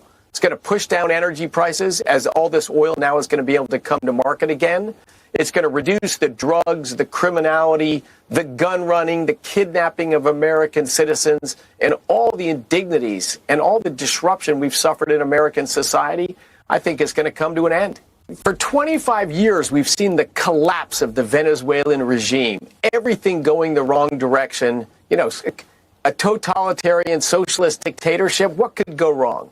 Everything has gone wrong, and conventional approaches to try to stop it have... No one's done anything. Conventional approaches. What approaches?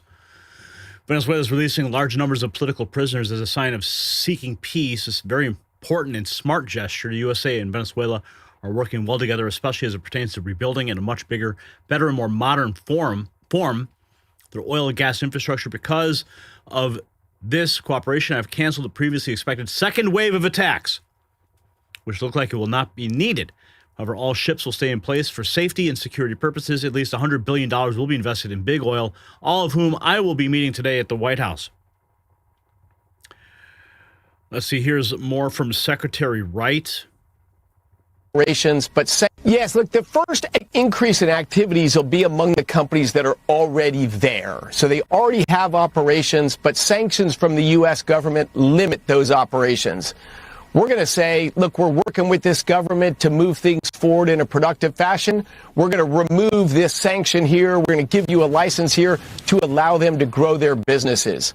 Some of the companies that left and have not re-entered yet employ over 1,000 Venezuelans whose first reaction to this is, I want to go home. I want to go home. Put me in, coach.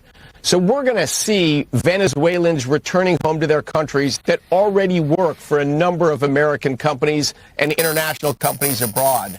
I hear in the news like we've got to twist people's arms and force them to go down there. It's quite the opposite. I get a barrage of incoming inquiries. Hey, we're very interested. Can we talk to you about our interest to go back to Venezuela? So it's going to be commercial interest that drive them down there. But I think it's the increased stability and the prospect for a better Venezuela that's the draw right now for businesses. Yes, look, the first increase in activities will be among the companies that are already there. So they already have operations, but... They've got operations, they've got a foothold.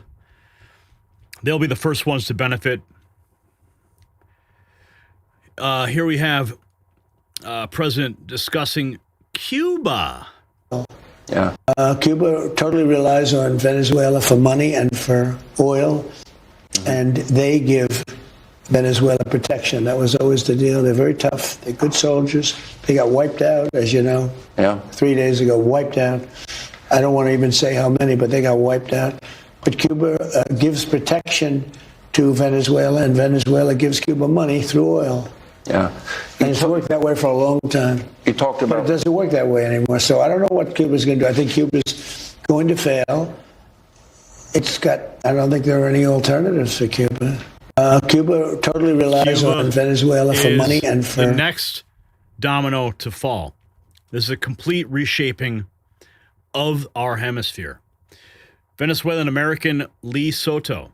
Maduro was a brute. It really brings me a lot of disgust to see how Democrats are trying to score political points when they once agreed that Maduro was a brutal dictator that needed to be taken out. In 2020, Chuck Schumer said that at the time, President Trump had not brought an end to the Maduro regime. The Maduro regime is more powerful today and more entrenched today than it was when the president began. Democrats are instinctively getting pushed by their base to go against their initial beliefs. Now you hear Chuck Schumer out there saying this is reckless. The American people and the Venezuelan people should be in fear. We had cases where people couldn't find medicines and had to die in the hospital. We've had mothers that were pregnant, had to deliver their babies outside on the streets because there was no access. I am a Venezuelan American that fled to this country when I was 10 years old. I'm thankful for the life that the United States has given me. And so I ask people to sign this petition so that we can put some pressure on the Democrats to stop being two-faced and start going back on their original beliefs that Nicolas Maduro is a murderous dictator that needs to be removed and freedom needs to be given to Venezuela. Freedom is coming, and it's starting with this guy right here. See, Vice President J.D. Vance spelled it out. The operation is going to make our country richer. It's going to make our country more powerful. It's going to make our country safer, and it's going to lead to the future decline of drug overdose deaths in the U.S. Trump made clear that Cuba's protection racket with Venezuela is finished. Cuba gave protection. Venezuela gave oil money. That doesn't work anymore. Trump said he doesn't know what's going to happen with Cuba. He thinks Cuba is going to fail. So here's what's happened. The President of the United States sat down with the leaders of American energy and laid out the plan. Rebuild Venezuela, bring millions of barrels back online, do it through commerce instead of conflict. No endless wars, no nation building, just leverage, economics, and American dominance. ExxonMobil is confident. ConocoPhillips is ready. Chevron is on board. Secretary Wright says the Venezuelan government wants to work with America because that's the only way they get oil revenue. The old order is collapsing. The MAGA world order is in effect. Cuba is losing its lifeline. The drug pipeline is being severed. Energy prices are falling, and American companies are reclaiming what was stolen, yes, stolen decades ago. This is peace through strength in action. So here's my question. Should American oil companies take the lead in rebuilding Venezuela? Yes or no? Answer in the comments, and check out the Next News merch shop in the description.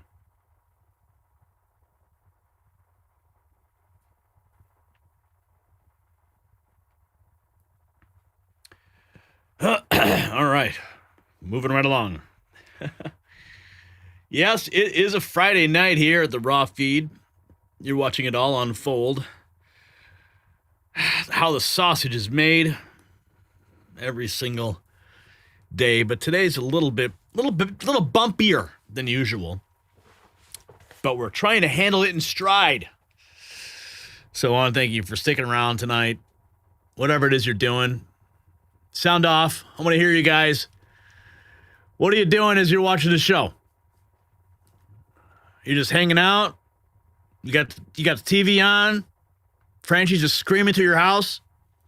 Screaming through your garage? Your igloo? Whatever it is. I want to know. Let me see. I just made 2 quarts of sauerkraut. Nice. Oh, man. I would love some pastrami, man. That sounds good. Some good rye bread, some mustard. Yeah. Yeah, that's what I love. When I'm watching the show, laying on my bed, says Rhonda Don. What up? We be jamming. We jamming. Last night, we brought you the breaking news out of Portland. A Border Patrol shooting. Media screaming brutality, Democrats rushing to condemn. Well, tonight's the facts are in, and DHS has spoken, and everything the media told you was wrong. The driver tried to kill a federal agent. Both suspects are tied to a violent Venezuelan gang. The cover-up is still in progress. Now, here's what we know. The Department of Homeland Security confirmed the agents attempted to stop a vehicle during a targeted operation. They identified themselves. The driver did not stop. Instead, the driver attempted to run over a federal agent, which is now becoming commonplace. Now, DHS was blunt. The vehicle was the weapon. In law enforcement terms, that is a lethal force scenario, full stop. But before any of these facts came out, the governor of Oregon, Tina Kotek, called it unnecessary violence instigated by Trump's reckless agenda. She said nothing about the attack on the federal agents. CNN actually gave airtime to a Portland City Council member who said, you do not need to shoot first and ask questions later. The narrative was set before the facts ever arrived. You see, when federal agents are being smeared for defending themselves, when the media lies before facts emerge, you have to wonder what else they are hiding. If stores were empty tomorrow and the power went out tonight, would you be ready? My Patriot Supply has a special deal on their 3-month emergency food kit. Save $100 while supplies last. Over 2,000 calories a day for 90 days. Real meals made in the USA, last up to 25 years. Go to preparewithgary.com. That's preparewithgary.com. So here's what the DHS has confirmed. Both suspects were Venezuelan nationals. At least one had documented ties to Tren de Aragua, the violent criminal gang that is known for trafficking, extortion, and organized prostitution. The driver had a final order of removal, yet was still in the United States. Those facts were absent from the initial coverage. When Oregon state legislator called the shooting excessive, then admitted she didn't know exactly what happened. Condemn first, learn later. Meanwhile, Chicago Police Superintendent Larry Snelling laid it clearly. If you box in law enforcement with vehicles, it's reasonable for them to believe they're being ambushed. Here's some of that news from 24 hours ago. 2 people were shot this afternoon. Brace yourself, Portland. There's been another ICE-involved shooting, this time in southeast Portland. 2 people were shot this afternoon near Portland Adventist behind the Home Depot at Mall 205 in southeast Portland. The call came in at 2:55 p.m. Early information suggests this was a vehicle-related assault connected to an ICE-involved operation. The victims are believed to be a man and a woman, possibly a married couple. Preliminary reports indicate the woman may have been shot in the chest and the man in the arm. Their conditions have not been officially confirmed. Authorities reportedly located the vehicle and the couple near 146th Avenue in Burnside after they fled the scene. This is a developing story. Information and details may change as more is confirmed. As more is confirmed, the story here, they say you do not need to shoot first and ask questions later. Avalos joined Alex Michelson to discuss her thoughts on the shooting of 2 people, Border Patrol agents in Portland, of course, on CNN. It is frustration, anger, sadness. This escalation of violence that continues is unacceptable. It is dangerous for our democracy. And at the end of the day, these federal agents are not making our communities safe. And I am just exacerbated by how frustrated I am. If they are, in fact, going after gang members who are involved in a prostitution ring, involved in a shooting, and trying to get those people off the streets, isn't that a good thing? And is it also problematic if their car is coming at them, potentially trying to kill them?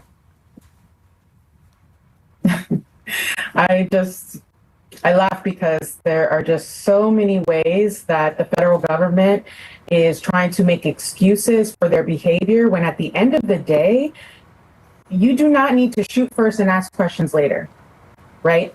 And so if this is a country that respects due process and justice, then we do not need to accept that being a standard for how you do law enforcement in this country, whether you are police, ICE, CBP.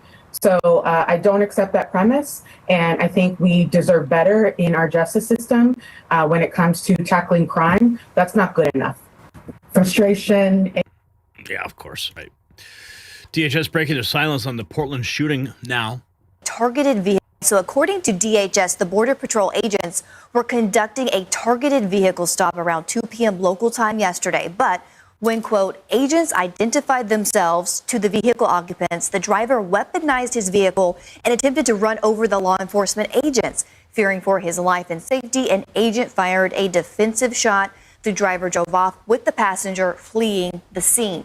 Those two suspects, both illegal migrants believed to be affiliated with the criminal Venezuelan gang Tren de Aragua, called 911 themselves for help. Here is the dispatch call. Police are en route. It looks like caller saying that he was shot twice by ICE and his wife was shot as well.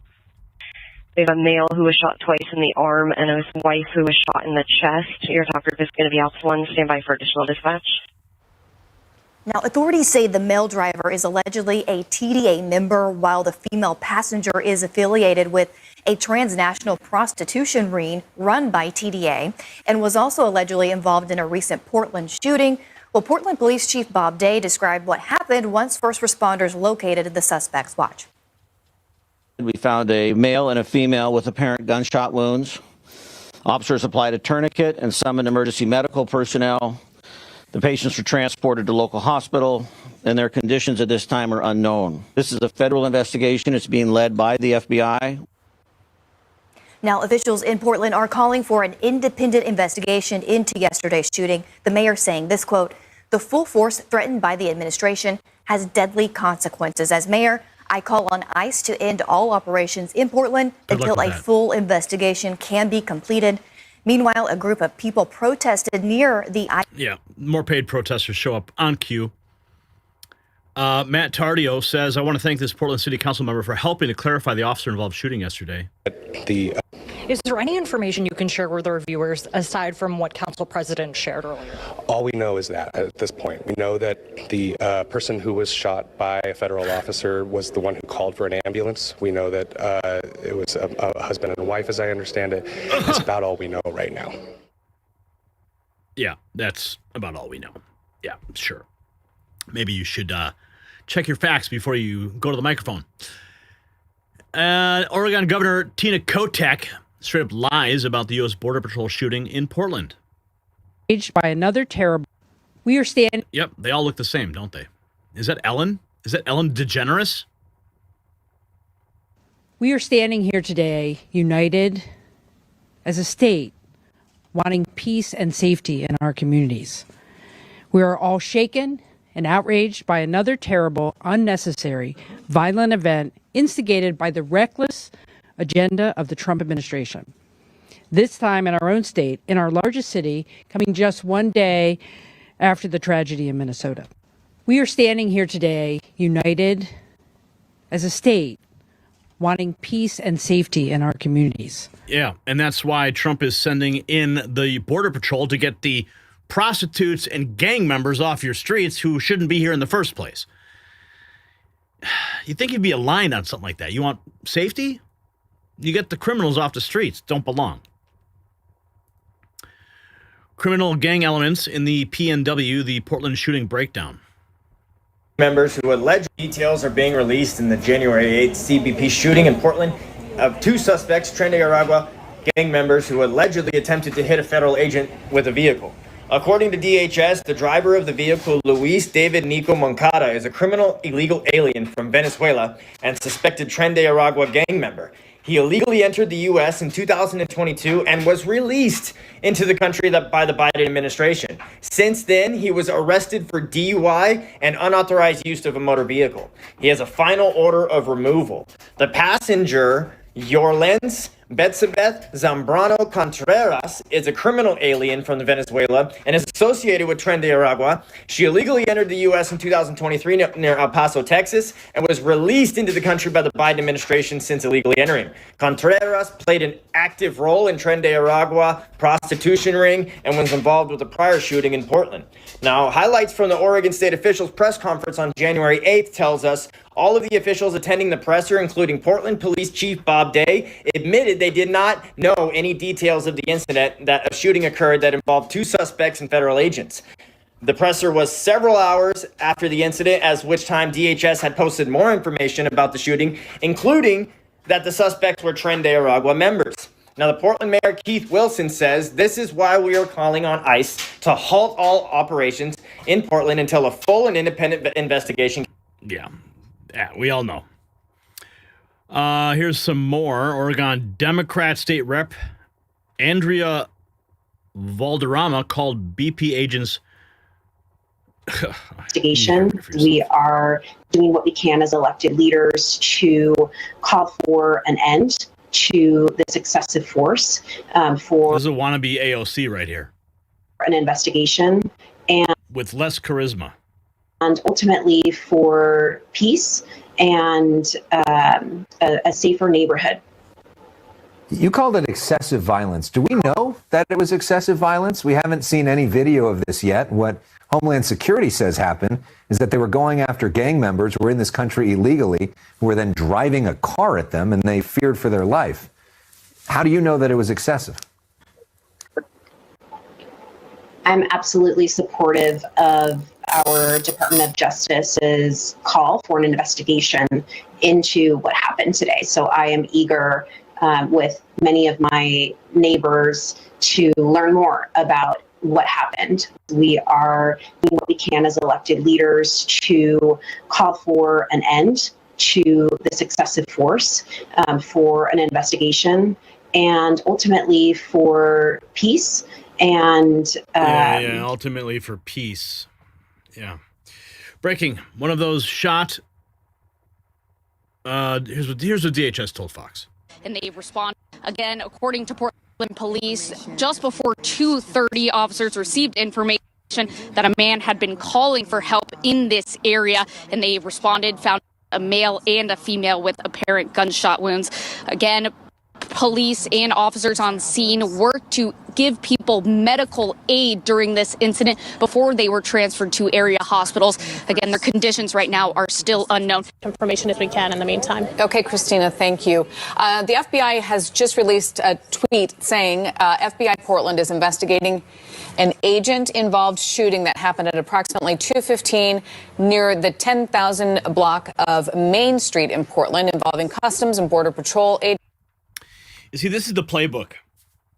Smear federal agents before facts emerge, manufacture outrage, frame enforcement as brutality, and when the truth comes out, move on without corrections. This is exactly what we warned you about at the top of the show. The George Floyd playbook is back. Say her name is the new slogan, and every shooting, every enforcement action, every federal operation will be twisted into another excuse to burn cities and demonize law enforcement. Now, here's the connection that you need to understand. Portland is not an isolated incident. It is a test case. The same forces staging autonomous zones in Minneapolis, the same activists calling for the execution of ICE agents in New York, the same politicians threatening to arrest federal officers in Philadelphia are waiting for the next martyr. They don't care about facts. They care about fuel. A gang member tries to run over a federal agent. They call it brutality. A criminal with a final removal order gets shot and they scream injustice. This is how 2020 happened. Slogans move faster than facts. Outrage replaced evidence and cities burned while politicians stood by. They are setting the stage to do it again. Portland today, your city tomorrow. So here's my question. Are you prepared for another summer of love? Yes or no? Answer in the comments. And check out the Next News merch shop in the description.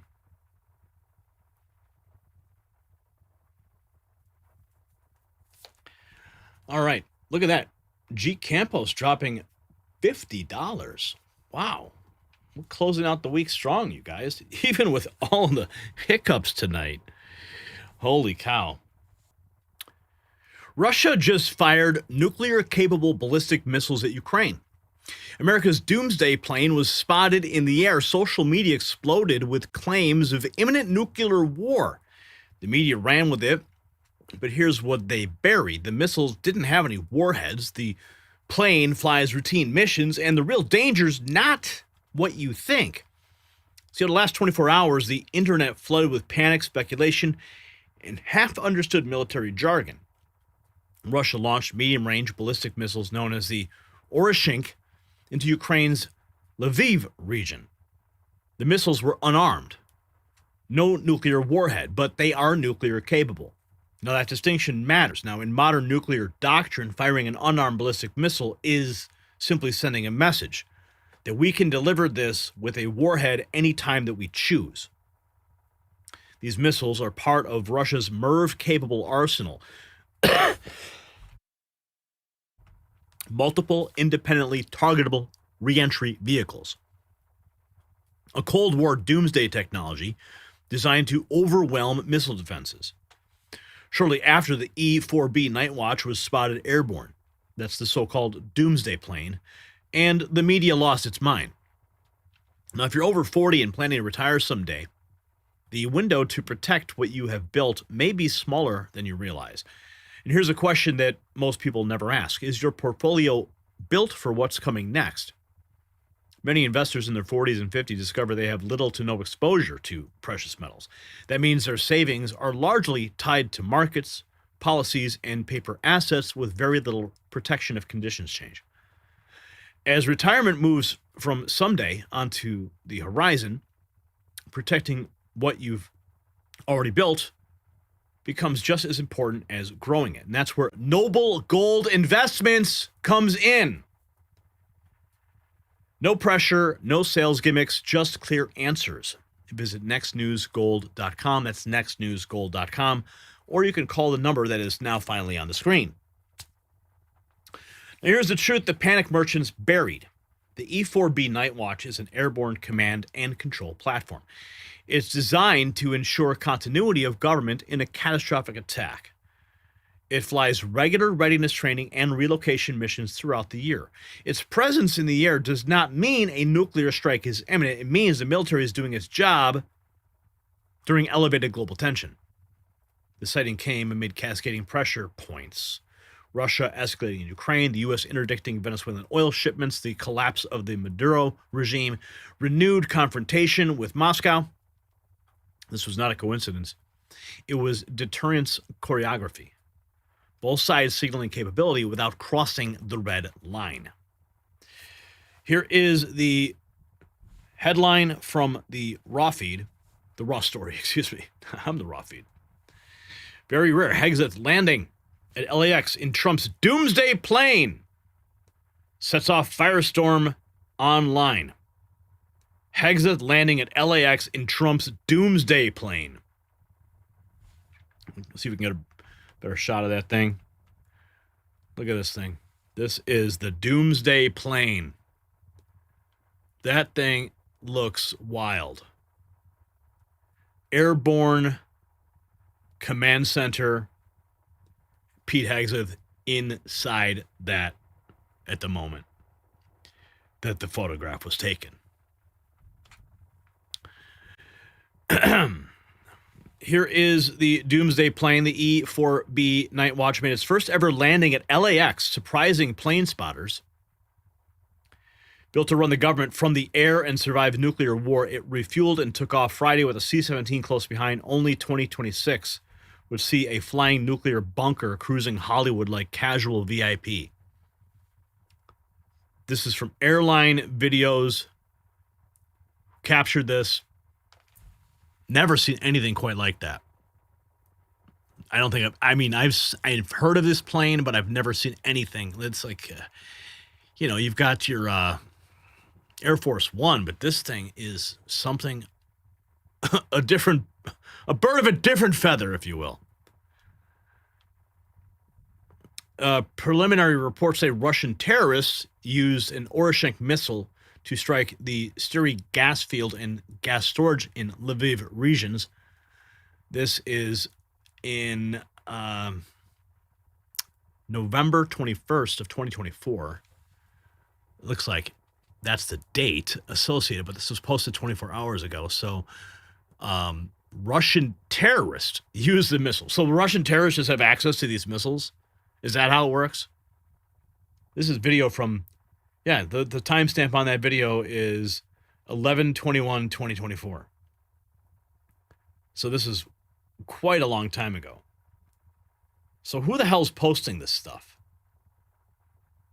Maybe this is the strike. It's a reference. Okay, I think I understand now. This is just a reference to the strike that happened when these missiles came down. And they're referencing the preliminary reports of this missile launch. But they're saying Russian terrorists. How do Russian terrorists have access to intercontinental ballistic missiles. Russia launched its unarmed ICBM at Ukraine. Flying the Doomsday plane is standard procedure with Russian ICBM launches because their MIRV capability. The MIRV is a doomsday weapon invented in the 60s. The Russian Federation struck with medium-range ballistic missiles the Oroshenk without a warhead. So this is the shot. Wow. It's like lightning. That's just crazy. End-style attack on Russia. Trump is playing a likely bluff with Doomsday plane, but with these chuckles. It's the wilder side. The E-4B Doomsday plane performs regular training, maintenance, and readiness flights throughout the year to stay operational. Sightings aren't unusual, but this one aligns with current global tensions. That's according to Grok. Russia has also deployed the nuclear Poseidon submarine to escort a tanker to Venezuela after it was harassed by the U.S. Coast Guard. With a 10,000-kilometer strike range, Moscow is sending a bold message, turning the Atlantic into a high-stakes chessboard as naval powers clash. This is Russian news. The hunt for Red October, right?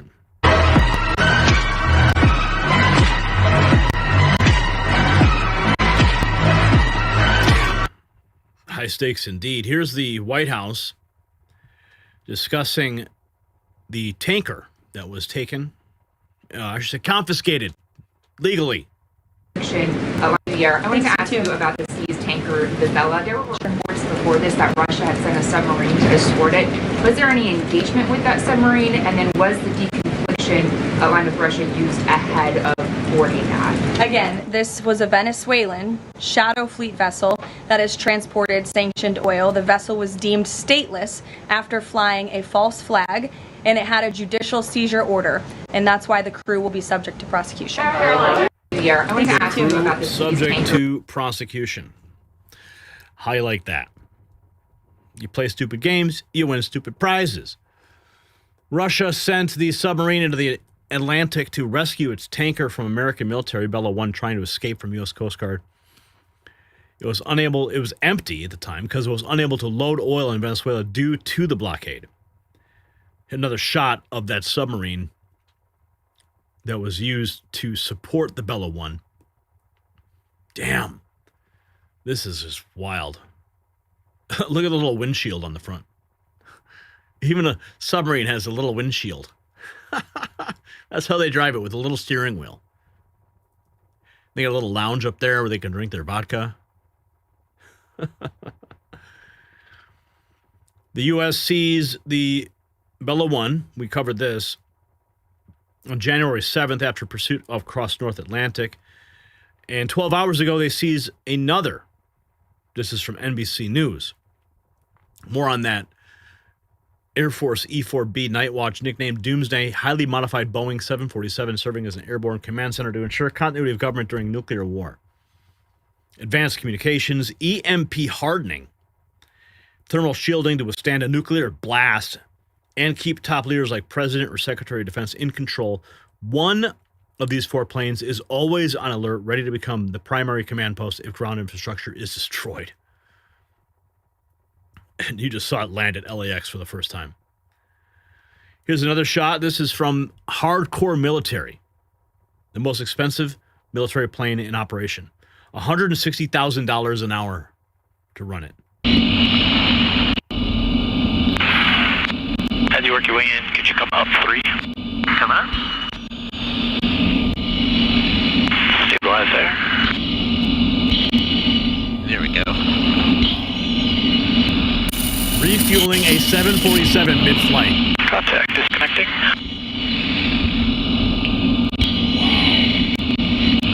That is something. That's a sight to behold. I mean, those pilots have got skill to be able to pull off that. Refueling a 747 mid-flight. Dude, that's impressive. Just the amount of hardware in that plane. And they're just casually linking up. Give me some more fuel. And they got to hold that shot. They got to hold it. Man. It's Flying Command Center. Soon after Russia used its nuclear-capable missile, presidential doomsday plane was spotted in the air, and people are asking why.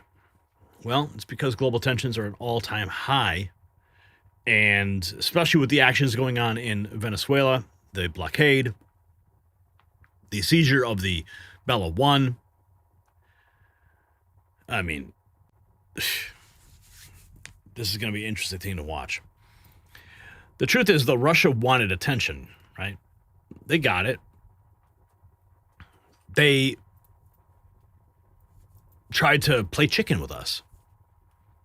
The United States wanted to show readiness. We did. The media turned both into hysteria. See, the danger is not that the doomsday plane flew. The danger is that too many people no longer understand why it exists or how deterrence works. When signaling is mistaken for collapse and preparedness is framed as provocation, the real risk is, it's not missiles, it's miscalculation. So here's what you need to understand. The world is drifting back into Cold War signaling logic. But now social media amplifies fear faster than facts can catch up. Every missile test becomes a doomsday rumor. Every military aircraft becomes an omen. And bad actors exploit that confusion to manufacture panic. This is not the brink of nuclear war. This is information warfare overload where public perception becomes as volatile as the weapon systems themselves. Russia fired unarmed missiles to remind the world of its reach. America put up its command plane to show readiness. That's how nuclear powers communicate without actually going to war. The media either doesn't understand that or doesn't want you to understand it. So here's my question. Should the media be required to verify military claims before running nuclear panic headlines? Yes or no? Answer in the comments. And check out the next news merch shop in the description.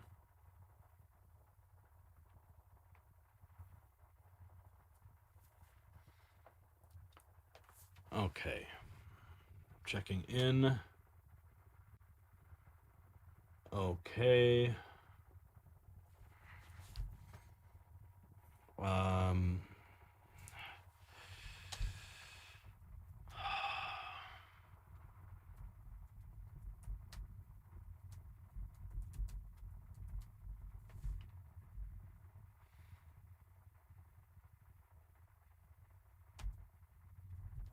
Okay. Checking the infrastructure on the back end.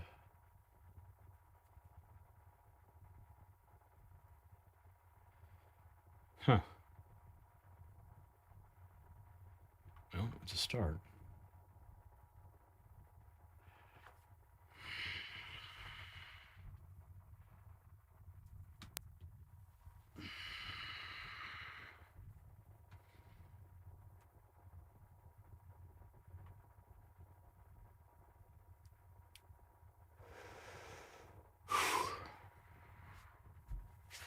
Okay.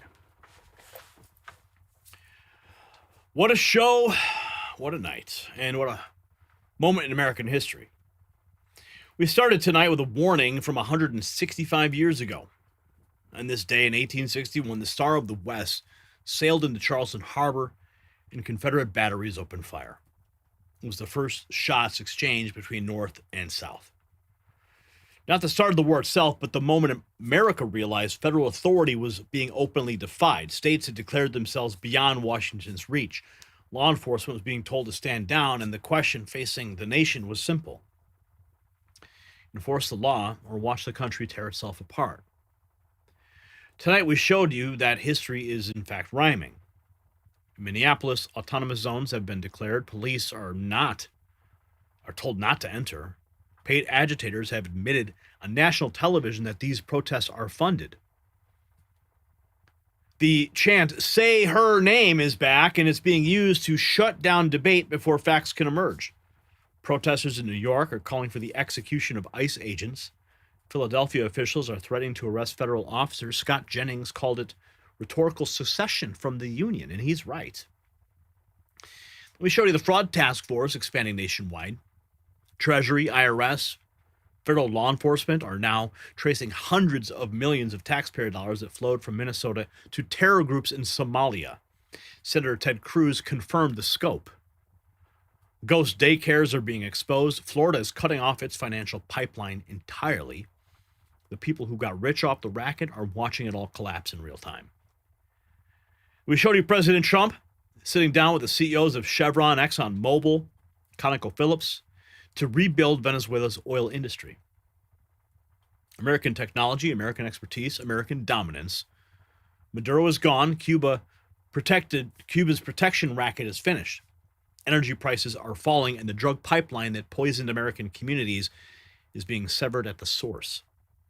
This is peace through strength. We showed you the truth about Portland. A gang member tried to run over a federal agent. Both suspects were Venezuelan nationals tied to Tren de Aragua. One had a final removal order.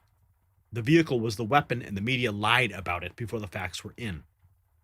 This is how they set the stage for a Summer of Chaos Part 2. And we showed you Russia firing nuclear-capable missiles while America's doomsday plane took to the skies. The media panicked. The facts tell a different story. Deterrence is working. The real danger is miscalculation driven by hysteria. So in 1861, the Star of the West, it turned back. The Union hesitated. Months later, the war began anyway. Tonight, America faces that same question. Will we enforce the law or let the country fracture? Tell your friends about the show. Hit the merch shop. Thanks to everybody in the super chat world here that helps us hit our goal tonight. You guys keep the operation running. I'm Gary Franchi. This has been the Raw Feed. We made it through the end, didn't we? We'll see you on Monday.